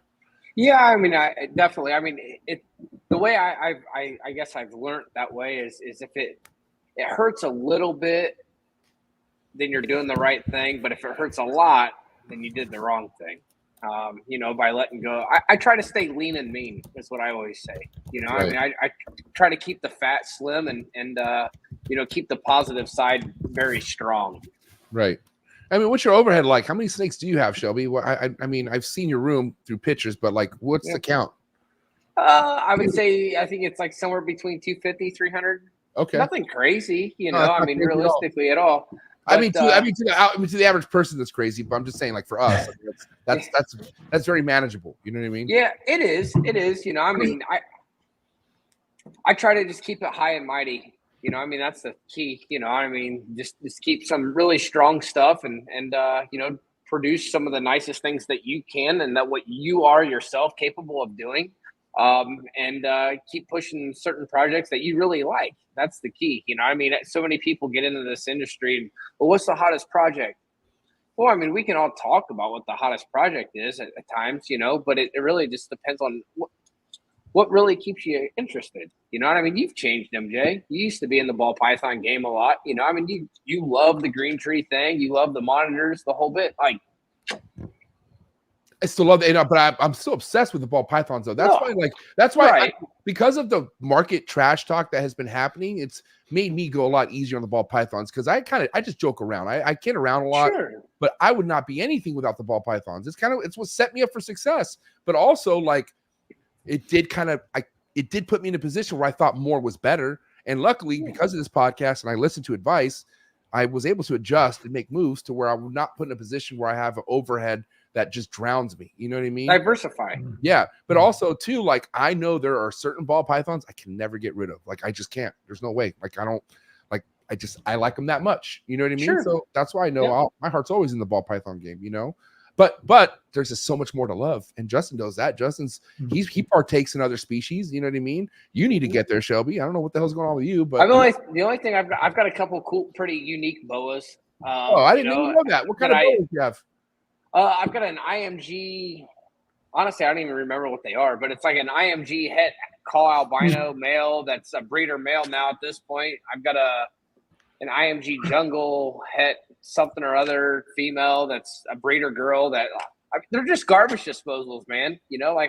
We all have it. You get a ball python that kills something that doesn't end up eating it. Like, throw it to the bull, gone. Yeah, every time. Mm-hmm. Okay, I mean, Justin, I don't know the last time you had to deal with this. I'm sure. Wait, do you have a feeder guy, Shelby? Do you have somebody who feeds your rodents, or you do that? I do everything myself. Okay, so I guess you have to sit this one out, Justin. Just kidding. Okay, Justin, I'm going to be honest question. When was the last time you fed your own collection? So I feed some of them every week. No, I'm talking about when was the last time you fed Fed 'em your all? own? Your all? Yeah, it was just Yeah. just you. Probably about a month ago when Chase was gone for a few days, and it was Chase on me. gone. Oh, People okay. get vacations, my team gets vacations, so I got to step in. But no, he took that over about 6 months ago, and he's like the rock star now of the feeding. That was the hardest thing for me to give up because it's just so it's so pleasing. Yeah, it is exciting. Yeah, it's very pleasing. You guys both live, obviously, because that's what's what makes more sense as far as time consuming and whatnot. But what is a good, and this is also for any kind of people who are just getting into this, because a lot of people make mistakes throwing a rat in there and they don't pay attention and they walk away for a while, right? So when you're feeding a collection of that size, what's a good habit you guys have of making sure that rat got eaten? Do you guys just double take after a few while, or how long do you like to keep that rat in there before the snake eats it? I'm just hearing from you two. Yeah, I start one end of the room, and by the time I get to the other, I go back to the beginning and start pulling, right? But I'm leaving every tub, cracked if I put a rodent in it. You can visually see it. I don't make a mistake of which ones I fed, which ones I didn't. And then I'm just very, very careful. I'd look in all four corners. Yeah. Because it's just so easy for pull it up. You see the snake there. I think, I must have eaten the rat, and it's still in the back corner or something like that. So I'm just really, really careful. Plus, we got Blaze, my rat terrier, and he can literally step in that room, and he'll just hear and smell a rodent, and he'll go right to that rack and look at it until I find that rat. So I've seen him in action. He's no joke. He's amazing. Yeah, everybody needs a rat terrier. It'll save your snakes. I don't have that someday. Yeah. But what's a good thing you do? It's the same thing with you, Shelby. You start one end and then work your way back after you're done, or very exactly. Leave the tubs cracked. Like when I offer a meal, like the tub stays half cracked. Like the whole bit. Yeah, exactly. Yeah. Very similar. You can walk in, visually see what tub worked and what didn't. This would be a good leeway into what I want to talk to Justin about with what's new with Clutch, like what's going on with Clutch right now. And for anyone who's not the best at organization and they're just coming into this, don't you feel like this app would be even more important for someone to help them with their organization, you would say?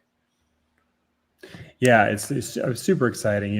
We've just been working on it really, really hard ever since Tinley, because we demoed the big breeding planner at Tinley. I think a lot of people got that demo, and it's just so cool. But what they didn't know is at Tinley, it was 90% done, and we've been putting the finishing touches on the last 10%. And literally just today, I think, was the final release to dev. We have a development side, it's the full program just for us testing. And so I got the full testing release, and it's got the breeding planner and everything, and it works really, really well. However, we found about a dozen bugs that we cataloged, and we have a 2-week sprint with the dev team to fix all the bugs and retest it and release it to public. So everybody's going to have that, and it's not coming. It's coming. Two things coming down. It's the breeding planner, plus it's the entire Clutch 2.0, which is 3 times as fast, much better looking, much more intuitive. There's a million fixes. It's all coming down together probably at the end of the month, or around Thanksgiving-ish. Right. And a lot of people look at it who already have a collection as if oh, that's a lot of work, right? But is there a good way of adding stuff in without over killing yourself with having to sit on the computer for fucking 24 hours? Well, there's a fantastic upload where you can literally just upload a spreadsheet. However, we cannot populate the spreadsheet for you. You have to tell us what snakes you have, and somehow, right? We need something. So it's going to require you do some things for yourself, which means you're going to have to find a way to get your animals onto a spreadsheet, and then it just really as easy as drag and dropping that spread, and it's all into the system. It's nice and easy. Drag and drop your pictures, really straightforward. But what I found is our biggest impediment to success in onboarding people is just that process. A lot of people, they haven't necessarily gone through the process of formalizing, even creating identification numbers for their snakes. And so they have in their mind, I have 3 GHI Mojaves. Well, hey, that's great, but you're going to need to know what clutch. You're going to need to know number? the number 1, number 2, number 3. They need to have something that so that some system knows which one's different from another one, right? And then, but once you go through that process, it's part of the informalizing of any business. You got to do it, whether you use clutch or anything. You got to go through that process, and it's actually pretty. It's easy worth the time. Yeah, I mean, I look at clutch. I look at anything we do at this level. It's like we need a portfolio or like something that kind of looks like, especially if you want to have someone that you want to share a lot of information with. Like, man, showing them everything on clutch. I mean, because I've seen some people just have it all loaded up, and it's impressive. You know what I mean? But also, like I said, you have to be willing to put in that time. Because I don't know, it's a lot of work. I mean, going back to like taking certain notes. How much stuff, Shelby, do you really pay attention to and mark down? Like, do you just I keep quite a bit. I have everything in clutch. The breeding planner side of things I don't have yet. To where I can, it's like today. Going through ultrasound and stuff. Putting that information in. It could be literally it's sitting on the cart. The laptop could be typing in the same stuff in that you're literally either going to write down on the front of the tub or you're going to write down on that card. You're going to put that information somewhere, most of the time. So, I mean, when you're reaching out for it to find it, why not just type it in and you have it? It's like anything. Everything's got bugs. It's not like it's something that's been involved and going on for 10 years, at this point. It's something that definitely takes time. And, there's going to be a, glitch, this and that happens, I can pull up some right now, probably, just typing in this information or that, and why won't it pull up this or that? But everything takes time to develop, Well, you got to work on in your business and on your business, right? There's no chance that you're going to go in there and just play with snakes all the time, and win. There's the snake side, which is like the product side, and then there's the hey, we got to take our product to market, which means we have to have SKU numbers. You have to formalize all those processes that between you and the customer. And now is the best time to do that when things are a little slow in the market. And now is the number one time to work on your business instead of just in your business. Yeah, totally. Yeah. I mean, how much are you being asked, Justin? I know there was a time and place this year. I bet a bunch of people were bugging you, asking you what the future holds with clutch and a marketplace. Is that ever going to be I don't know. I'm just saying, is that ever a possibility where clutch will have its own marketplace? I mean, I wouldn't say never. I would never say never. But that is not in our current development scheme whatsoever. We are really focused on our lane. We're trying to fill a space that I don't feel like is being filled well by anyone else, and just take it to the next level.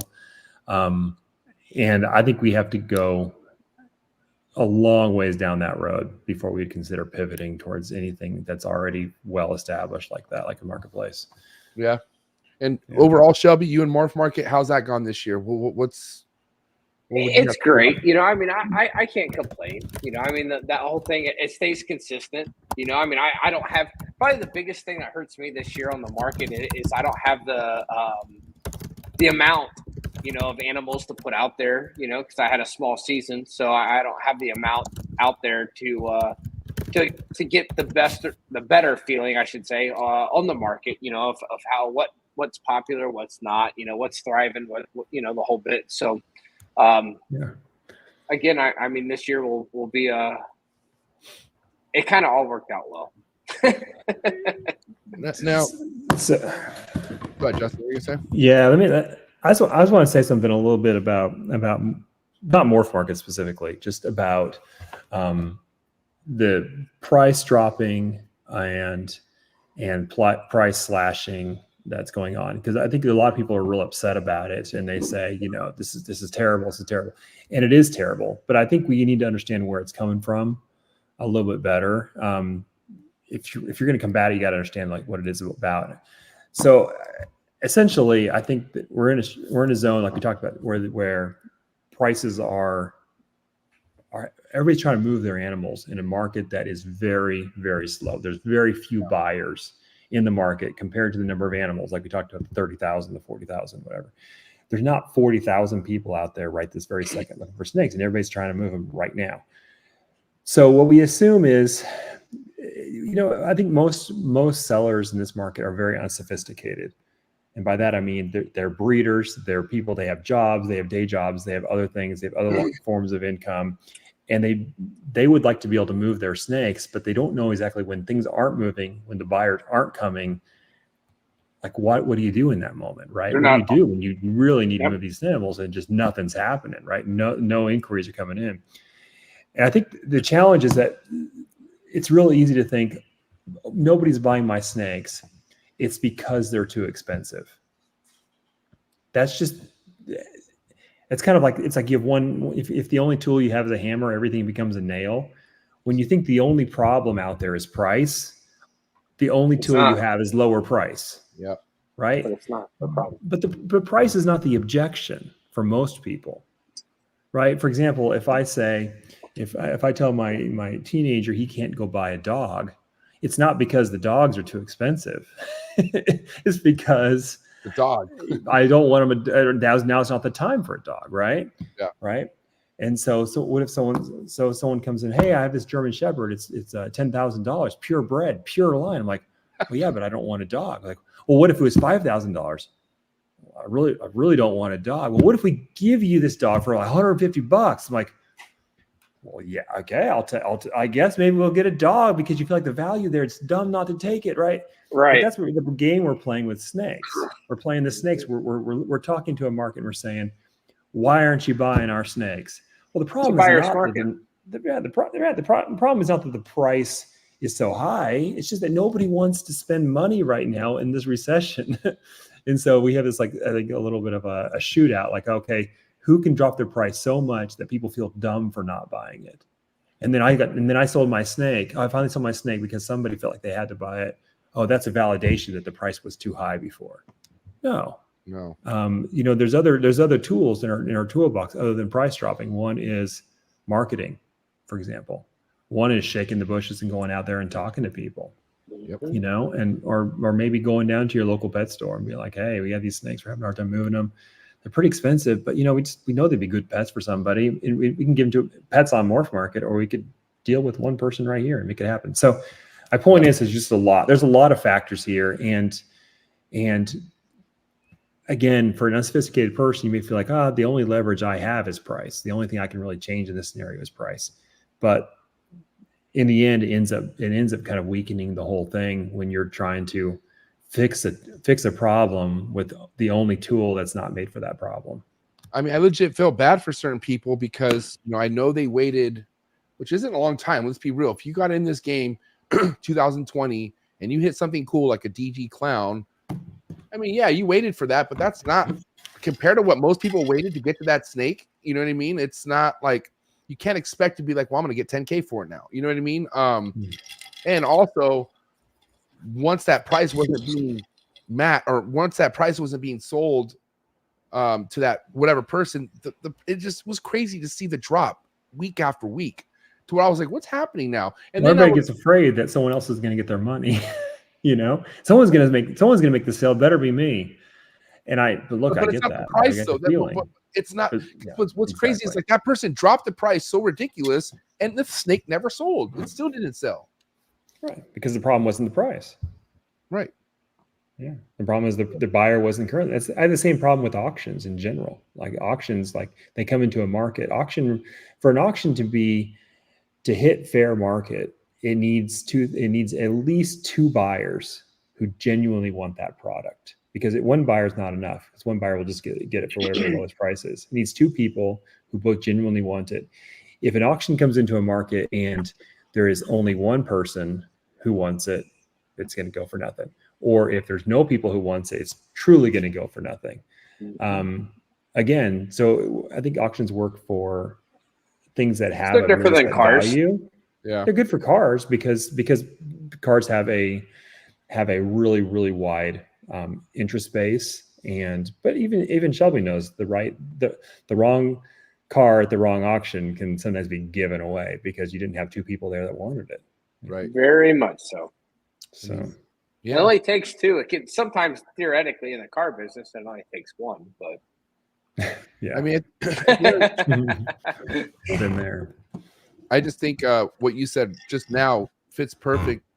You know, you got to hit the pavement. You got to kind of put the legwork in. You know, you really can't rely on just posting stuff on Morph Market to kind of get the job done. You know, even though it helps, but you have to do more.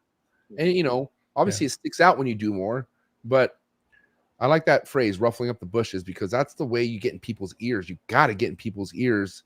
If you feel like, I mean, especially if you have something relevant, if you feel like, man, I have something great, but you can't be Mr. Fucking, I have a 9 to 5, so I'll just post on Fridays and that's it. And fucking, I'll be rich in a few years. One terrible picture and, you know, no updates. And go to some shows, get yourself out there. You know what I mean? Like, I mean, that's St. Louis is this weekend, you know, I mean, like there's several things always going on.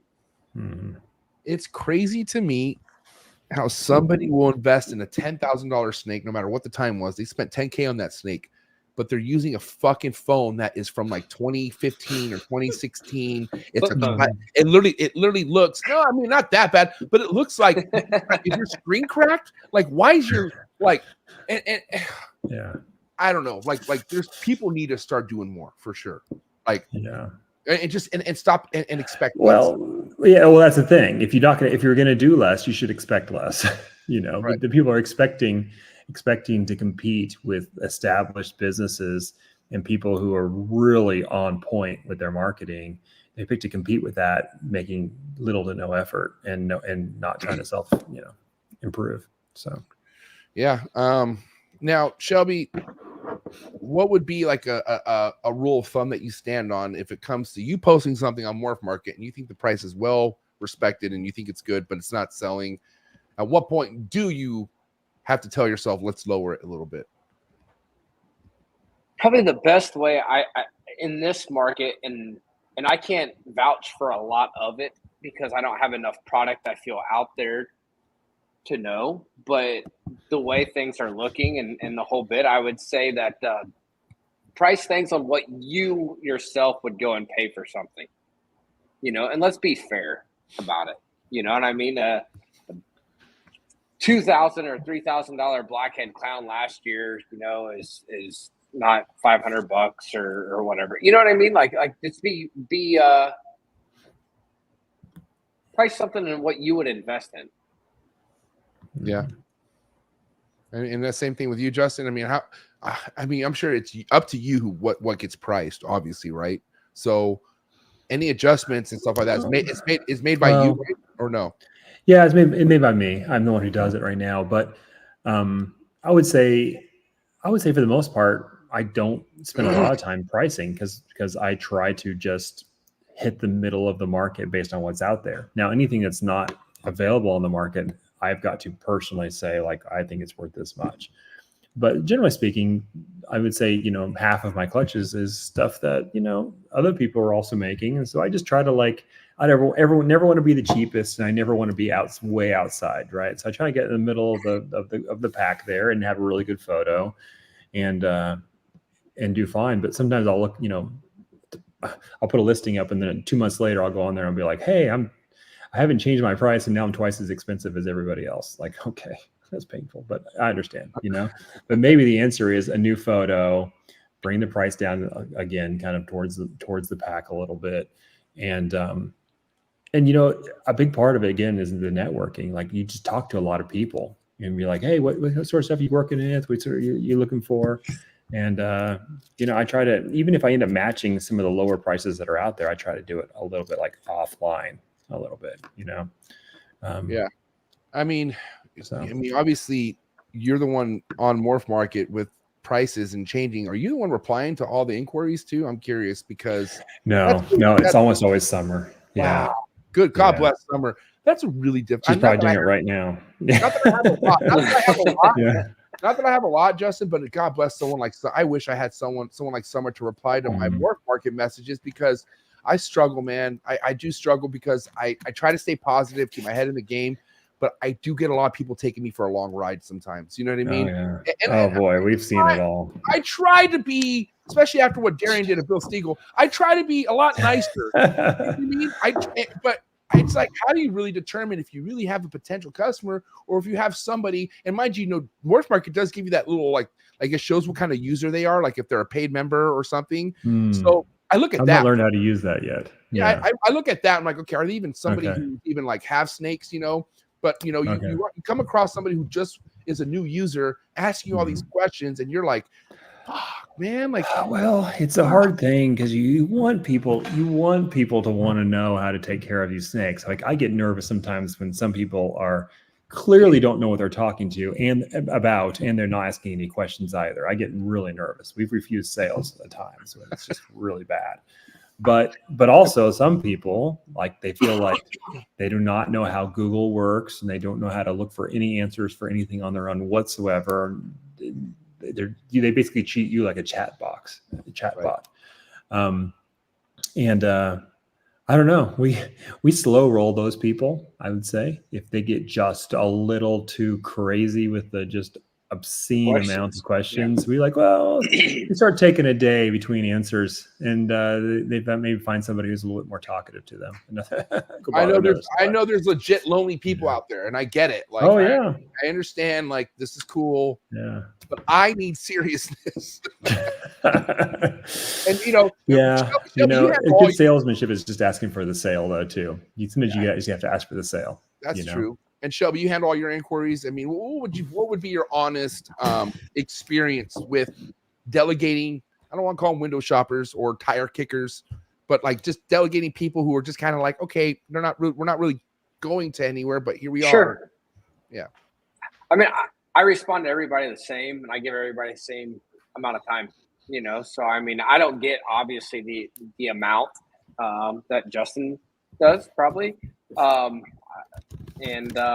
So I just respond to everybody very equally. And I mean, some of them are time wasters. Don't get me wrong. You answer some people's questions and they never even respond back, but I will say we're talking some time wasters who you thought would never be a time waster.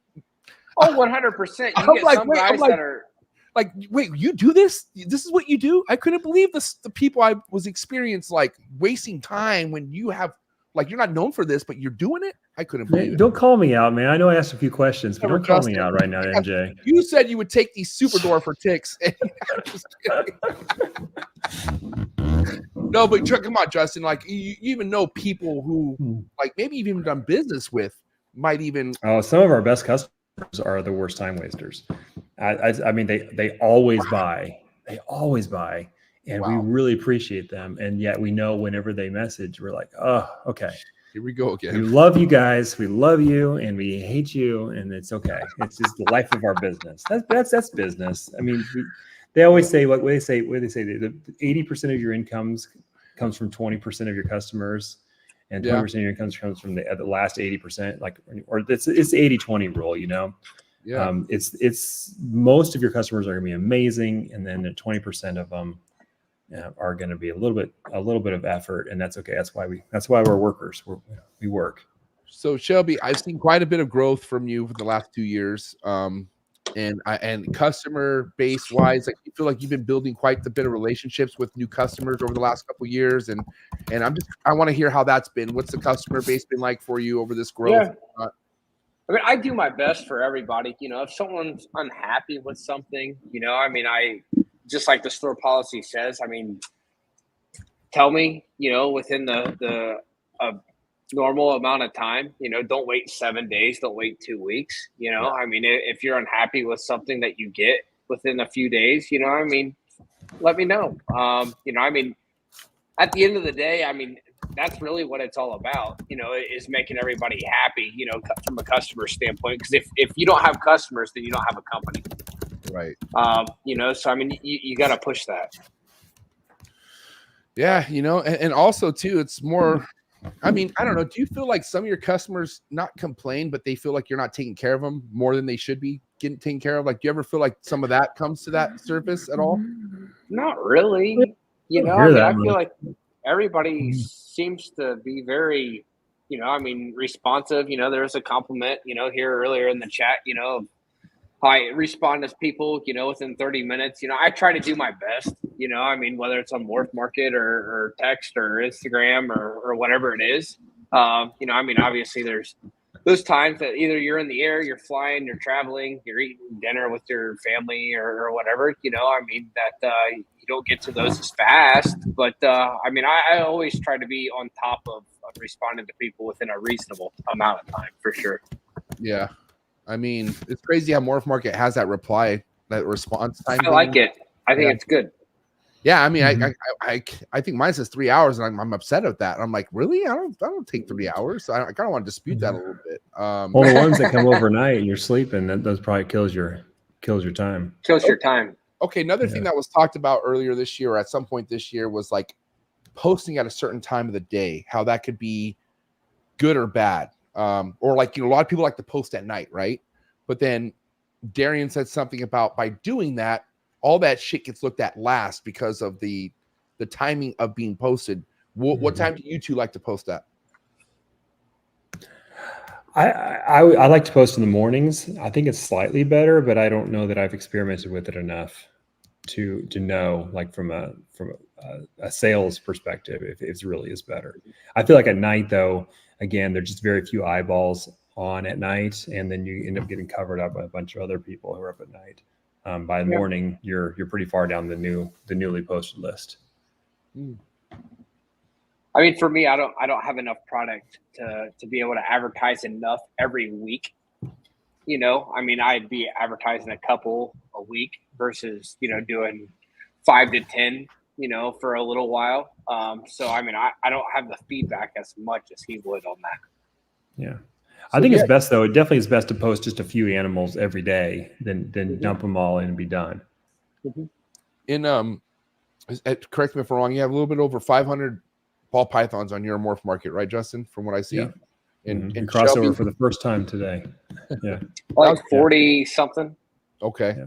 Wait, so Justin, that's the first time you've ever hit over 500? Yep. Wow. This morning. Wow. And for throughout the years, that number been steady for you guys? I mean, I know you just hit 500, but have you been close to 500 throughout the majority of the year, Justin, or is it just kind of gotten there at a point? It's been in 300 to 400 nonstop, and we're just kind of hitting peak right now because although we are seasonal, I mean we go year round, we still have the majority of stuff kind of hatching right now, and it's gonna peter out a little Peak bit. the number.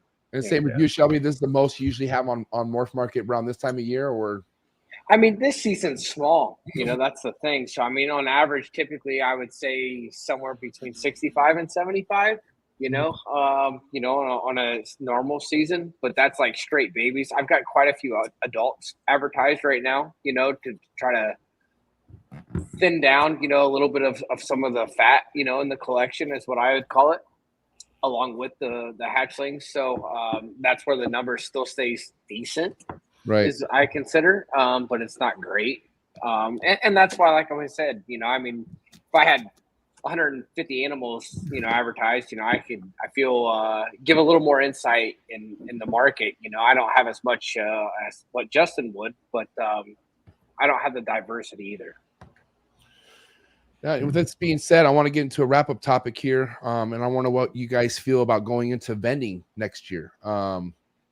Like anything different you're going to have approach-wise when it comes to vending. I know, Shelby, you only do Tinley. Is that the only show you do, right? Yeah, I do March and October Tinley. I do Cincy, which is a local show, maybe once or twice a season, but realistically, it's only March and October Tinley.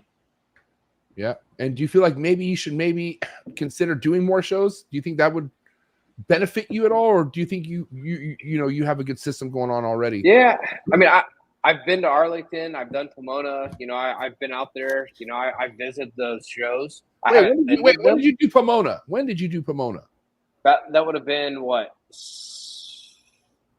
I know this sounds bad, but well, when did you set up, Justin? 18, 17? Oh yeah. Yeah, MJ knows. That's when I met MJ for the first time. First time I met him. 8. That would have been 18 then. Mm-hmm. Can we say this? Can we tell the story how we met, or what went Please down? tell it. I love this story. Yes, it's wonderful. So I'm coming off quite a bit of a high being a noob in the ball python game. Obviously, Justin, somebody I was watching a lot, it still does, but I'm just saying, like, you know, I recently met Miguel, and that guy was just what a guy to meet, you know, and that was an experience. And then I finally have the opportunity to run into Justin, and mind you, at that time I was just starting my vlog, the Snake Trap Sessions, and I thought Justin's going to be there. I was like, I need to interview this guy. Like, I need to talk to him, you know. And I don't know how he was. I just know I'm not scared to go up to someone and say, can I ask you some questions? But I also kind of was, you know, didn't really know. So mind you, I see him on the way walking, and I'm like, I don't know what camera I was using at the time. Obviously I didn't know how to use it because you're here right now, but I say, hey, Justin, you have a little bit of time. I want to ask you some questions. I'm doing a vlog, and very, very nice. He's like, yeah, man, sure. And, you know, I actually sat there for like 10 minutes. We talked for like a little bit, like we were going back and forth. And then I told him, thank you so much. Like, this is great. In my head, I'm like, this is going to be so good for the vlog. Like, I asked him some good questions, you know, and what I remember, I was on fire. And I remember after I was done talking, you know, you hit the record button, but it made like the ding sound that it makes when it starts recording. So what happened was this entire time I'm talking to Justin, it was never recording. By the time I figured that's what I told all my secrets too. And, you know, he took off. And by the time I realized that, I was like, I told you, I was like, Justin, this was never recording. And you're like, I'm on my way to the bathroom. Well, maybe we'll do it next time or something, right? What I was like, this guy is clearly a weirdo. He probably didn't even have a vlog. Anyways, I literally thought that was my one moment with Justin. I thought, dude, way to go, bro. You done blown that. So that was the first time me and Justin met. And Shelby doesn't give a shit. You don't give two shits. He was just reading the comments and just whatever. I'm just kidding. Anyway, okay, but you know, Justin, obviously you have no like, you're not a stranger to vending. You've vended quite a bit. You also have clutch. You have multiple things happening at shows. Anything different your approaches as far as vending next year at all, or what's vending like for you guys? You know, so this year I tried something a little different. It actually worked out really well. I mean, I've always kind of, the problem for me with vending is that, you know, we have obviously quite a few cool snakes available, but we never know. Again, this is the problem with ball pythons. There's just so many projects, so many combos, and you never know who the customers are going to be at the show. So we pre-sell as much as we can, but we don't know what to bring, right, as far as what we're going to want. And so this year, I got tired of being like, oh, we're just going to bring a bunch of, you know, stuff to show, and then a bunch of stuff that we hope somebody's going to buy. Instead, we said, we're just going to bring stuff only to show. And we'll price some of it if it's available, but we're only the only consideration is whether or not we want people to see this snake and that the people are going to like it. And so that we did that at Tinley for the first time we ever went all out and just said, like, hey, who cares if it's for sale? We're just going to bring it if it's cool. Right. And we actually did better this year at Tinley than we ever have, I think, pretty much, because the snakes we brought were just really, really cool, and they were just very visual. And in the end, the couple that we did have for sale were really pretty high end for the most part. They were the ones that you couldn't find on any other tables, and so they ended up selling. So it's kind of neat. That's a little bit of what we learned this year. Maybe it might be different in a different economy, but that's what worked. Are you guys curious to see what Dallas is like? Because now there's no more Arlington; it's Dallas. Very curious. Yeah. Do you plan on calling? I think we will, at least for clutch. We'll have a clutch table. I know Rice Reptiles is going to St. Louis this weekend. We're not going to make it to that one, but yeah. Well, shit, man. These 2 hours went by super fast. Shelby, we had just shy of 160 people tapped in tonight. Nice. Great. Anyone out there who's just really excited to see you and just hear your projects and just really want to see you succeed in the ball python game. What do you have to say to all your support out there, bro? I greatly appreciate all of the support. Appreciate all the customers, and you know, I mean, always feel free to reach out if you have any questions or anything that way. All right, well, guys, please head over to Mershon Morphs on Instagram. All right, Morph Market. Follow him on Morph Market. Stay on top of everything. No YouTube, right, Shelby? I do have a channel. I haven't put any content on that. So no YouTube. So no YouTube. You know, I've had a few people go through. You know, I mean, Jordan came down and did a wonderful tour of the new place. You know, I'm still waiting on MJ and a few others. Justin's been here. You know, and I just do the best that I'm capable of doing. No, I hear you, bro. Day by day, it's all we can do. But yeah, I appreciate you so much, Shelby. Thank you for your support, man. Being a sponsor, and not only that, being a friend of mine, and just being a great example to the reptile industry and ball python game. But yeah, it's been a pleasure. But everyone out there, please give it up for our man Shelby, Mershon Morphs, ladies and gentlemen. Thanks, everyone. Good job. All right, buddy. Have a good night. Thank you. Take care. So, Justin, I gotta ask you, one thing you must be happy about is maybe like your track history of grooming people in a sense. Like, I mean, that sounds bad.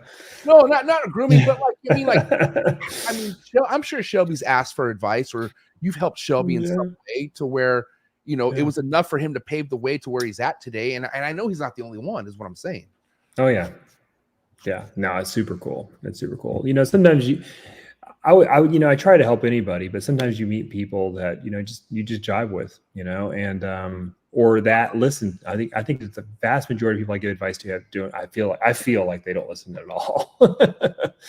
But he was listening all night, even though he came at the very end, he was listening all night right here. Dude, he's first of all, Miguel has a fantastic intuition for business, and that's 99% of it. But again, having a good intuition for business means recognizing good advice, and he's amazing like that. But no, that's why I love the Patreon. I have having all those people here and everything. They're just people who, it's a subset of the industry who not only are they like ball pythons, but they actually want to learn and they want to be better at not just snakes, but the business of the whole thing. And like, I love working with people like that and talking to people like that, because they're like kindred spirit to me, because that's how I take it every day. Yeah, you know, I just feel like, and it's a lot easier said than done, but if you come into anything and surround yourself with good, solid people who are doing well in what we're like, I get there's a whole range of good people out there, but let's be real. If you want to be good at a certain craft, you need to hang out with the people who are good at that craft, right? But by doing that and letting all the stars align, it could take you far. Like Miguel has taken me so far in this game, as far as like giving me a little bit of a push that I needed, you know, even meeting someone like yourself. It just, the list goes on, you know, it's really not what you know, it's who you know. Surround yourself with winners, and you get pulled along their wake, you know, whether obviously, it's pretty amazing. Yeah. But also too, like it happens where you're not trying to, like, you're not intentionally being friends with them because you're like using them. It's just the way the energy flows. Like the potential that you have more likely comes out when you have other people living their full potential. You know, that's why they said that saying, you are who you hang around with. That is so fucking true. You know what I mean? Because you said earlier, a lot of the problems are coming from the bottom up. And Justin, that because of social media, a lot of bottom people have a voice, and some of those voices are influential. Like but you have to really look at who's speaking here. What is that person's position in the industry? What do they do? You know what I mean? So what's their product, right? What are they producing? Right? Why are they consumers? You know, and were they if they're talking about how crappy blankety blank market is, whatever, you know, insert whatever, were they doing it a year and a half ago, or are they only complaining now that it's bad? Right? Where was their principles a year and a half ago when everybody was like preaching how great it was? Where were they then? You know, they were preaching too. Of course. Exactly.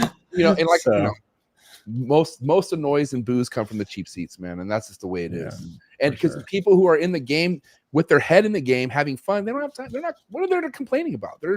They don't have time to complain, first and foremost. You know. But either way, always an inspiration having you be a part of the show. But for you to be a co-host tonight really means a lot, Justin. Just shy of 100. I'm honored. Thank you. Just shy of 160 people tapping in tonight. What do you have to say to all the supports, all your Patreon members, first and foremost, just all the genuine supporters you have out there? What do you have to say to them?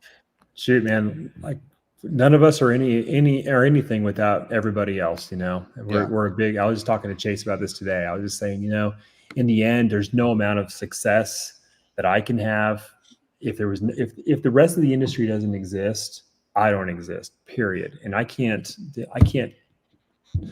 it's a beautiful community. There has to be people at all levels doing well, not just using space. Like they got to be doing well. They got to be energized. They got to be winning financially, business wise, just project wise. They're meeting their goals. And so I feel like I'm so thankful for all the people out there who are fighting, and working and love this like that. So, because without them, there's no me, there's no you.